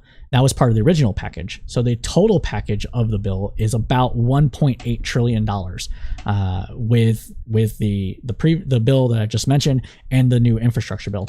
That's I think that's of an additional $890 billion spent on infrastructure, which is going to have knock-on effects about jobs. It's going to increase jobs. It's going to increase pay because you're taking more slack out of the labor force by building a bunch of roads and bridges. It's going to make us better prepared and stop catastrophes and everything like that. So I think that that's what should happen. And for the budget, they can pass another budget bill according to the parliamentarian. They can pass another budget bill to amend the first budget bill they just passed. So they should pass another budget bill as an amendment to the first budget bill and add more of those programs on that we want, as in liberals, progressive, leftists, the broad left coalition of the United States want, and bring that number up to about $2.5 trillion. That would be my strategy. And the things that I would include would be, one, making the income tax credit a prebate permanent, but also add additional funding to it. So that way everybody that has kids will get a little bit of money to help support them, which may mean taking more slack out of the labor force by making it so women that do not want to work, or women or men that do not want to work and would rather spend that time with their kids, the financial ability to do so. Because with that $300 per month per child, up to $3,600, and it's more on average of, I think it's about, I think it's $200. The average would be like $250 per child per month, up to $2K. With that is sometimes a part-time worker's entire salary. And so if you give people that option to where a man or a woman can stay at home with their kid instead of working, and the other partner can work, you're going to increase the amount of you're going to decrease the amount of people in the labor force, which will push wages up. And you'll have the added benefit of people spending more time with their kids and being able to watch them, being able to spend time with them, be able to nurture them. One of the things that we have a big problem in this country is the fact that we send kids off to school, they come home, they don't have much time with their parents, and so they're not getting that kind of quality time that they need, that structure that they need, everything like that. So that's one thing that I would do. I'd make that permanent, and also add a little bit money to it, because I don't think it matters if it comes in one lump sum or if it's spread out over a year. What matters is that money is going into the economy eventually, and better to do that more often. Two, I would include investments into green infrastructure and changing rules and changing maybe rules around how the federal government replenishes its fleet of vehicles to make them more environmentally compliant. The latter, the more environmentally compliant rules around replacing its fleet of vehicles, can be done on a regulatory level, so it doesn't need to be in a bill, but it might need to be in a bill as far as the funding for it. So that's why I'm including that here. And in investing in green infrastructure, so maybe investing into research and development of like greener concrete. Concrete contributes greatly to the climate change. Investing more money into cleaner nuclear energy. Nuclear energy is very good from a climate change perspective, but not so much from an overall environmentalist perspective, which is why a lot of green environmentalists don't like nuclear energy. But it is better than the alternatives from those. And if we can figure out a way to either launch the damn nuclear waste into the sun or reuse it, which theoretically we can reuse it, then it becomes green energy at that point. So maybe, upgrading nuclear power plants, or converting, having money to convert coal-fired plants into natural gas-fired plants, or to convert those from fossil fuel to wind or solar plants, that sort of thing. Those would be where I would put the extra money to, and bring that total spending in the decade up to $2.5 trillion. But I want to know what y'all think. So again, comments below, comments while I'm live. Let's talk about it. I'm here, more than happy to talk. Come onto the program. I'm on Discord. You can hit me up on Discord. Shoot me a direct message. Come into our channel. Whatever you want to do. We'll get your opinions on air for that and talk about it either now or at some other time. Yes, Alphin Pog Form, I agree. They've been doing more than a lot of progressives have thought they would be getting done. And honestly, it's good stuff. It's not like these mealy-mouthed compromises. It's stuff that's legitimately good. The COVID relief bill was legitimately good. Maybe it could have been more generous, but it's good. It's a good program. So I have no complaints about it. And the infrastructure stuff, once it passes, it's going to pass. What gets passed, it's still slightly up in the air, but something is going to pass. You can't go a decade over decade without passing some sort of infrastructure spending. So something of the magnitude of around $1.5 trillion minimum will pass. So I think that we'll see good things from that. And raising the minimum wage for federal workforce is actually has knock-on effects of raising the minimum wage. There was a Matthew Iglesias episode, I think, on the Weeds, where they actually looked at how much the minimum wage, setting the federal minimum wage to a lower floor, actually pushes the wages higher. So while states that have set their minimum wage to like lower than $15 an hour have still pushed up that still has raised the what's the terminology? Whatever. It's basically set the minimum wage, while not legally, to $13 or $14 an hour, have pushed it up to $13 or $14 an hour. As well. So if Democrats took the $12 compromise that Manchin stated, then maybe it would actually raise it to 15. Maybe progressives know that, and so they're pushing for 15, so it would actually raise to $18 or $19 an hour. I don't know. I'm not in the negotiation rooms, but I could see that. So yeah, these are things that I think will happen and will get done. All right. Let's see what else to talk about on the news today. Well, I think I would be extremely remiss if I didn't talk about all the shenanigans. That's not a good word to use for this. The reveal of tragedy and the social, not unrest, but anger it is triggering in Canada right now from the discovery of multiple boarding schools for Indigenous people, the mass unidentified graves of children. I might not be able to do this story as much justice as needs to be done for this. However, it is something that we do need to talk about. So I am going to read a full article from the CBC, which is the Canadian Broadcasting Channel, which is basically the equivalent of the BBC, but for Canada. And this is causing a... Oh, universal discourse. Are you not wanting me to talk about this?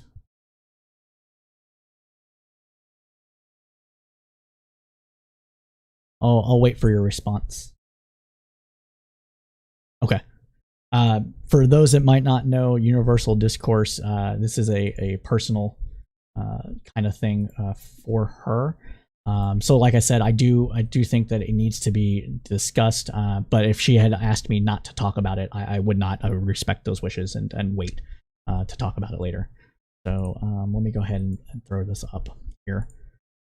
So first things first, this is a very powerful image. This is the entrance to a cathedral, and we were children as splattered and with the hands on the doors of the church. This is because this is a powerful image. I say it does well up in me some emotions, because when it comes to kids, it doesn't matter how long ago it was. Kids trigger my emotions. We'll just put it that way. So this is Saskatoon Catholic Cathedral covered with paint after discovery of 751 unmarked graves of Indigenous children. Trigger warning. The story contains distressing details. Doors of a Roman Catholic church in downtown Saskatoon were splattered with paint Thursday afternoon after discovery of hundreds of unmarked graves at the former Maryville Indian Residential School. Videos of the event posted on social media showed a woman painting and splattering red paint on the doors and the sign of St. Paul's Cathedral. Photos of the aftermath shown in the words "We were children" scrawled on the church door. The Catholic Church has been criticized for its roles in the residential school system, especially for its reluctance to provide records relating to the burial grounds. On Thursday, the Kauai's First Nation announced the preliminary discovery of 751 unmarked graves at the former residential school. The announcement caused shock and outrage across the country. The findings come after another discovery at the Tekunlups Te Sek. I am sorry, I can't pronounce it. Sekwepinak First Nation in British Columbia, which announced the discovery of a burial site adjacent to the former Kamloops Indian Residential School. Preliminary findings indicate the site contains the remains of 215 children. Father Stephen Pinay, the priest at St. Paul's Cathedral, said that this was the second time this has happened to his church after discovery of the remains of people at residential schools. He said he understands the anger Indigenous people are feeling. Quote, "My heart is broken and what was done in the name of Christ, but what was done actually more of acquiescing to a kind of government and social policy that sought to, quote, civilize and colonize people by taking away who they were out," he said. So one of the key identifiers for genocide is cultural erasure. So while there might be a program, mass murder of a group of people, at the same time taking their children and educating their culture out of them to inculcate them into a culture that is not of the ones that they are from is also part of genocide. So this is a program of genocide. Full stop. Right, that's it. I'll continue. And this is an expression of that. Penna said that he would like to sit down with the group that staged the event and listen to what they had to say. "We have to stop seeing people as ideas, but to see people as people," he said. "That's what happened in the residential schools. These weren't children and families with faces when the police came in and took them away." However, he said he does not agree with the actions, because of course not. Of course he doesn't. It's hitting him, his church, his ideals, right? So of course he's going to be against this. Duh. Not passing judgment, just saying obviously, right? This is objectively is a crime. This is vandalism. This shouldn't be done to any crosswalks with rainbow flags or mosques or synagogues, he said. We don't ever solve anything that was hateful in the past by continuing to hate. I roll. Emotional experiences. An eyewitness says watching. Oh, I'm not going to read this part. This part is about like a woman that saw it and was like just like overwhelmed by it and thought it was beautiful. Blah blah blah. So I'm not going to read that part. Angry and 7. Indigenous Affairs columnist Doug Kuthan said that he was not surprised to see something like this happen, given recent events. He said First Nation people across the country have a lot of anger and resentment that has been built up over the years. He mentions 2 Catholic churches that burned down on the Penticton Indian Band and the Osoyos Indian Band this week, as well as the removal of a statue of Father Joseph Ungrand at Sacred Heart Catholic Cemetery in Lebert. This is kind of something we've got to expect, he said. The church has become a target, and we can expect more of this in the future. While Kuthan said burning down churches was unacceptable, he said First Nation people have the right to be angry at the church for its roles in the residential school program. A lot of people remember getting their knuckles wrapped by a nun or strapped by a priest, he said. They've harbored all these feelings with them all these years, so yeah, I expect this is going to overflow. By Friday morning, the paint had been removed and a security guard had been posted outside the church. On Thursday, the Catholic bishops of Shekat addressed the Coe's discovery, saying that the experience was heartbreaking and devastating, especially for residential school survivors. The statement went on to say that the bishops support reconciliation and committed themselves to stand by the Coe's First Nations chief, Adams Delorme. I am sorry. Let me state it off again. I'm sorry for mispronouncing everybody's name. Everybody's. I can't. I was never hooked on phonics. I am trying to get better at it. So yeah. So it seems to me from some of the social media videos that I have watched in preparation to talk about this that we are not seeing just Indigenous people engaged in these protests.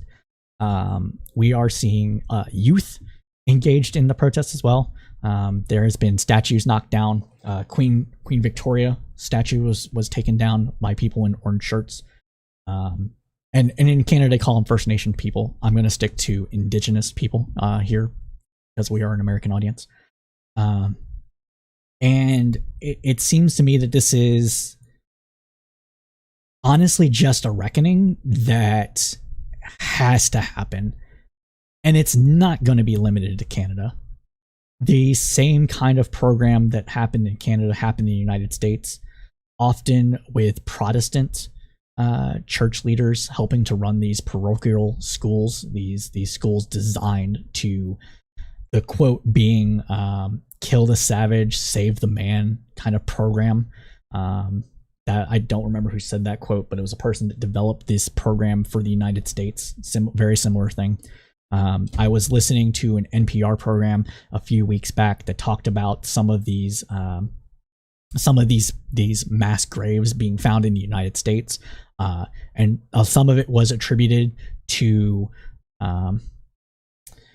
some of this was attributed to the Spanish flu. Believe it or not, Spanish flu cut like wildfire throughout the country, causing hundreds of thousands of deaths. And of course, if you have people in tight quarters living together, it's going to cause death there as well.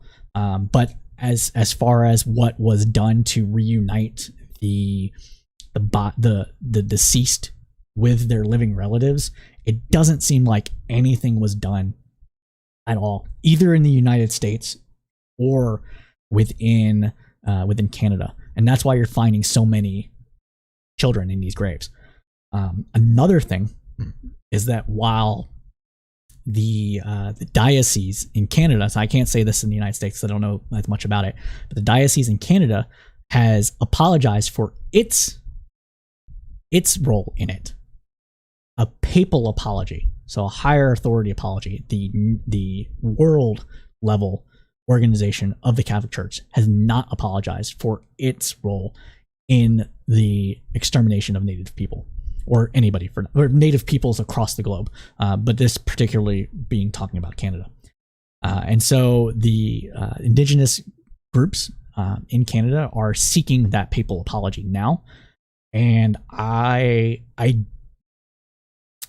I don't know how much. I don't know if that will just be symbolic, but I know that it is important. Every truth and reconciliation process from apartheid in South Africa to these are successful, like more or less successful ones. So there hasn't been a truth and reconciliation process really done in the United States, or it seems for Canada for that matter. But South Africa, there's been a moderately successful Truth and Reconciliation Commission. New Zealand, there's been in other parts of former colonial states where an apology was always the first step in redressing the harm. And it coming from the government or the authority of which did this and still exist in a similar fashion, even if it's not the same people, because it recognizes that the authority, the group, has benefited from that program at the detriment of others. And so I believe it is very important for this to actually happen, and it should happen. And I hope it does happen. I hope a papal apology is actually forthcoming. So I will be on the lookout for that in the future. I'm going to try to stay up to date as much as possible on this story as I can, and I hope that others will as well. And if you feel so compelled to help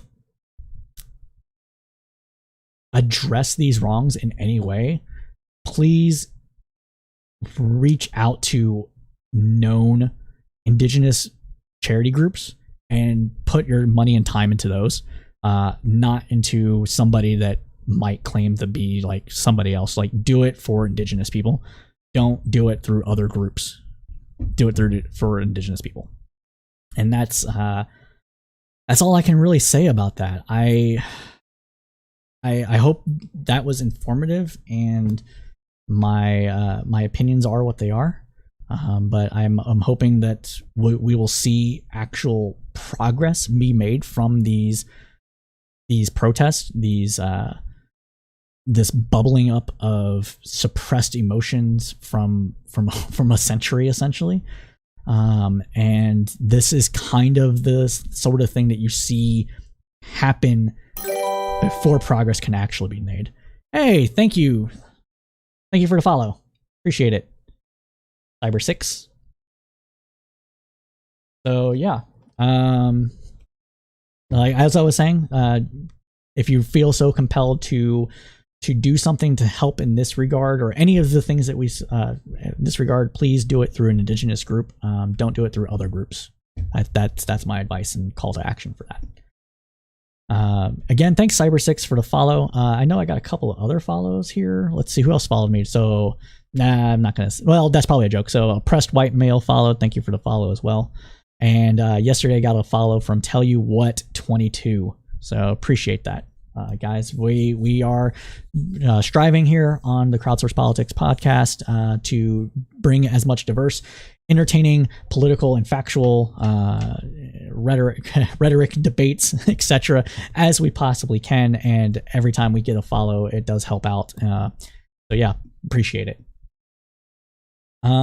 So I guess the final thing that I would like to talk about today is the fact that we are seeing, just crime in general. So as do you cover only American politics? No, we don't only cover American politics. We covered stories that might have a direct impact on American politics that are international, but we do try to cover international stuff as well. For example, one of the things that I want to talk about today but didn't get time, so I'll do it as a separate program, is China celebrating its 100th anniversary of the founding of the CCP and what that might need. We also did a month ago, I believe it was a month ago, no, it was actually 2 months ago at this point, we had our first international news roundup where we had Dylan Burns and Turing News show up to talk about international stories that were big at the time. You can check that up on YouTube or on the podcast, anywhere where you get the podcast. We are on Spotify, iTunes, iHeartRadio rather, and other places. You just search up that First International News Roundup, and I'm hoping to do those once a month as well with guests from the political debate community from Facebook, Twitter, or Facebook, Twitch, and YouTube. So yeah, it was a great one. Thank you, Universal, for that. It was a good show, and so I'm hoping to replicate those. Very informative, pretty heavy with some good analysis. So yeah. But like I said, I don't really have time today to talk about the CCP, so I'll do that in a follow-up program. But one of the things I wanted to cap this off with today is that you might have seen in the news that their crime is spiking everywhere, right? You might have seen reports in your local community of murder rates going up by 30% from last year, or you might have seen violence is on the rise in New York City or Chicago or whatever the other major metropolitan areas that make national news on a regular basis. And it is true that from a year-over-year perspective, murder rate has gone up. So murder rate, comparing last year to this year, the murder rate has gone up. Comparing it's gone up in as about an average of maybe, I think nationally it was, let me see, I want to say it was like 20%. Yeah. So estimated rates increase for murder has gone up 20%. However, and I will put this on the screen for y'all, the other crime is actually down. Most other crime is actually down, and there's only, aside from murder, and don't get me wrong, murder bad, very bad. Aside from murder, violent crime itself has only gone up by about 3%. And I'm getting these numbers here from a article on The Guardian, and these are preliminary estimates, so take them with a grain of salt. But this has been what I've seen reported by different police departments across the country when researching this topic, is that what we see is maybe we're seeing more gun violence because guns are more accessible, or more people are feeling like they need to be armed. So murder is increasing in that regard. But generally speaking, we're seeing a decrease in property crime, robberies, even rapes. Rapes have been taken out of violent crime and segmented into its own thing, which is good, should be, and muggings and assaults and that sort of stuff have only increased about 3%, and so that is taking a very bad stance. Yeah, murder bad now for sure, but that's been my experience, or at least not my experience, I should say. It should be my readings of what's happening with crime in general. And what I think is what we're seeing is, like everything else, crime has pent up demand, and we are coming out of a deep pandemic recession that basically kept people at home. And when you kept people at home with nothing to do, young people, especially young men, are going to go out and cause mischief. And that's going to be, when it's a mass group of people, it's going to end up resulting in potentially more fights that could escalate into murder. And if you have more guns on the street, more murder is going to end up increasing because people are dying more because there's more guns. That's what I think is happening here. I would not be surprised if, compared to last year, we see an increase in violent crime as well, but it's still going to be down from historic norms, except in potentially cities where the number of men or boys ages 14 to 28 to 32 are a ballooning. And the reason for that is that we know, when I say we, I mean people that study criminology, police. So me, I studied criminology in college. I have a degree in criminal justice with a focus on substantive criminal law. Also did some criminology. Didn't get a minor in it, but took the courses as interest and stuff like that. Kept up to date on it. Data scientist. There you go. So you have my background and expertise on that. so police departments and everybody else. Dude, I lost the plot. But what I was basically saying is like it wouldn't be that's what it is. So that is the prime age for crime. And there's different theories about that, why men are more likely to commit crime at those ages.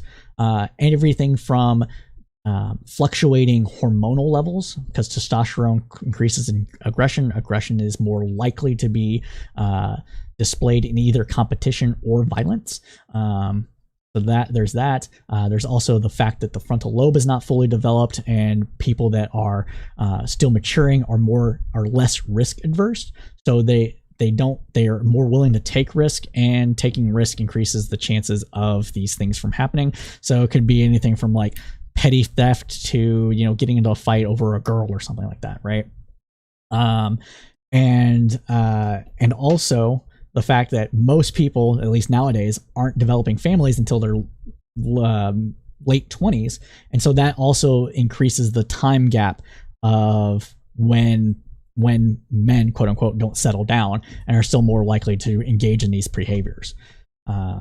So yeah, I wouldn't be surprised if you see, I keep doing that. I wouldn't be surprised if you see a slight increase of that due to the pent up demand for crime, but also due to cities that may have more young people in them than other cities. And so be on the lookout for that. Know why that's happening so you can argue against people for it. And then there's also one other thing about crime that I wanted to tackle, was that the Minneapolis Police Department has been ordered by a judge to add more police officers. Now, this is a weird story, and the reason the story is weird is that the Minneapolis has a law that states that there needs to be 0.0017 police officers for every citizen, or for every resident, rather.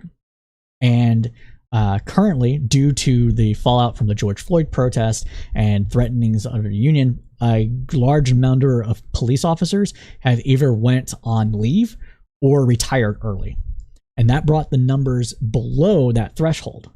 Now, so a group of conservative activists, because of course, right, sued the city of Minneapolis to do this. And what we see here is that as of April 10th, there were 743 city officers with 92 on leave. And then what they should have had was closer to 800.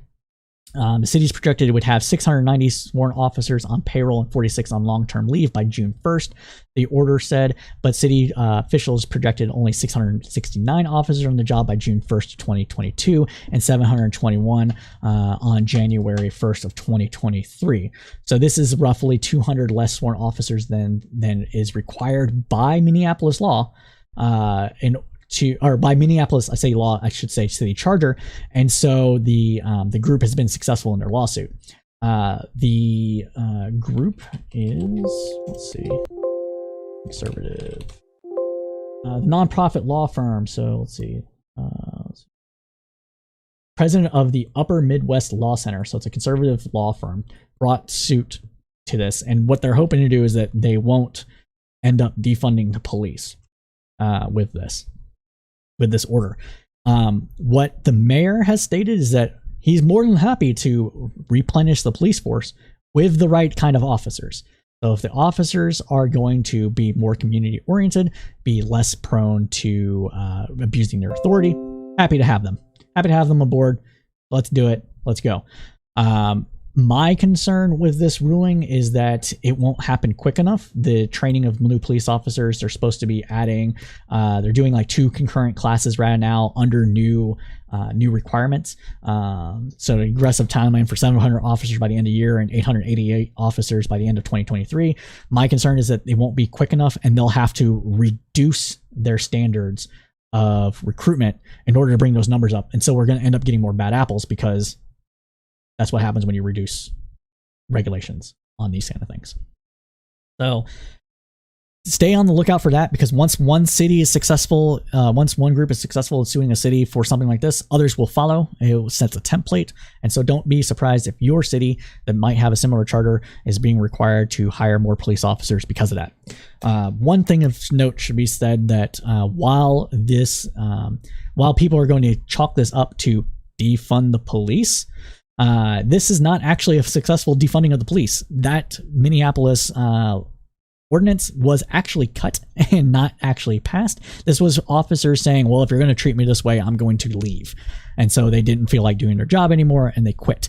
So it's not a defund the police so much as, like, I'm not going to call them babies, but babies saying, oh, I don't want to do any changes, so I'm not going to work for you no more. And that's what we're seeing. So yeah, it's not defund the police issue. It's more of a difference of opinion issue causing police to quit, at least in Minneapolis. I can't say for every other city. But everybody, with that, I am sad to say that we are out of time. We've been streaming for about 2 hours and 20 minutes, which is a long time for me. So I'm going ahead and call it here. If I know you liked what you heard because you stayed with me till the end, so please smash that like button for the algorithms. It really does help us out. Stay tuned to our calendar. If you're watching on Twitch, it is linked in the About section. You can click on it. There's going to be events going on there, more times for streams, and a bit more fun that we'll be having on the next couple of months. So go ahead and check that out for that. And the like. Again, reminder that on July 31st, we will be having a charity stream. And one of the confirmed charities for that is American Foundation for Suicide Prevention. And this is personal to me and to the podcast because I'm not going to say who here because it's not everybody's business, but we have experienced this directly ourselves. And yeah, so one of the charities we'll be raising money for is going to be the American Foundation for Suicide Prevention. And when we're more comfortable, or at least when I'm more comfortable talking about it, I will be willing to. Just note for anybody that might be in our community and has been part of the community for a while, we will be putting on a tribute for that individual. Stay tuned for that. It will be semi-private. Basically, it's not going to be public, but everybody that wants to participate in that tribute will be able to. We'll be having a private, a unlisted YouTube link to share with people in order to for them to come on and talk about this individual. I considered this person to be a friend and a mentor, and that's why I'm getting a little bit emotional right now talking about it. So yeah, I'm sorry for that, but there will be one done. The family has given us permission to do one, and that is the best way that we can honor this person. And we hope that if you or someone you know might be hurting, that you have the resources you need to approach them. And yeah, just ask. Just if you have a friend and they seem down, just ask how they're doing. It can really be that simple. Yeah, no, of course, Universal Discourse. It will be in August. The other people in the community that are helping participate this, and we want to do it right, have family obligations and stuff that are coming up. So it's probably going to be mid to late August, no sooner than the 16th of August, but it will be done between the 16th and the 31st. We just want to do it right, yeah. So, but yeah, like as I was saying, if you or someone you know is hurting, just know that people care about you and you care about them. It can be as simple as just asking them how they're doing. Don't berate somebody if they say they're fine, but if you know them well enough and they're saying they're doing okay, and it doesn't seem like they are, just be like, hey, if you want to talk about anything, I'm here, and say the words that you love them. I don't care about this toxic masculinity bullshit that happens where men aren't willing to share their emotions and stuff. It can really make a difference. So, but with everybody, I'm sad to say I'm out of time and I do have to go. So, as always, keep your head up through the political storm.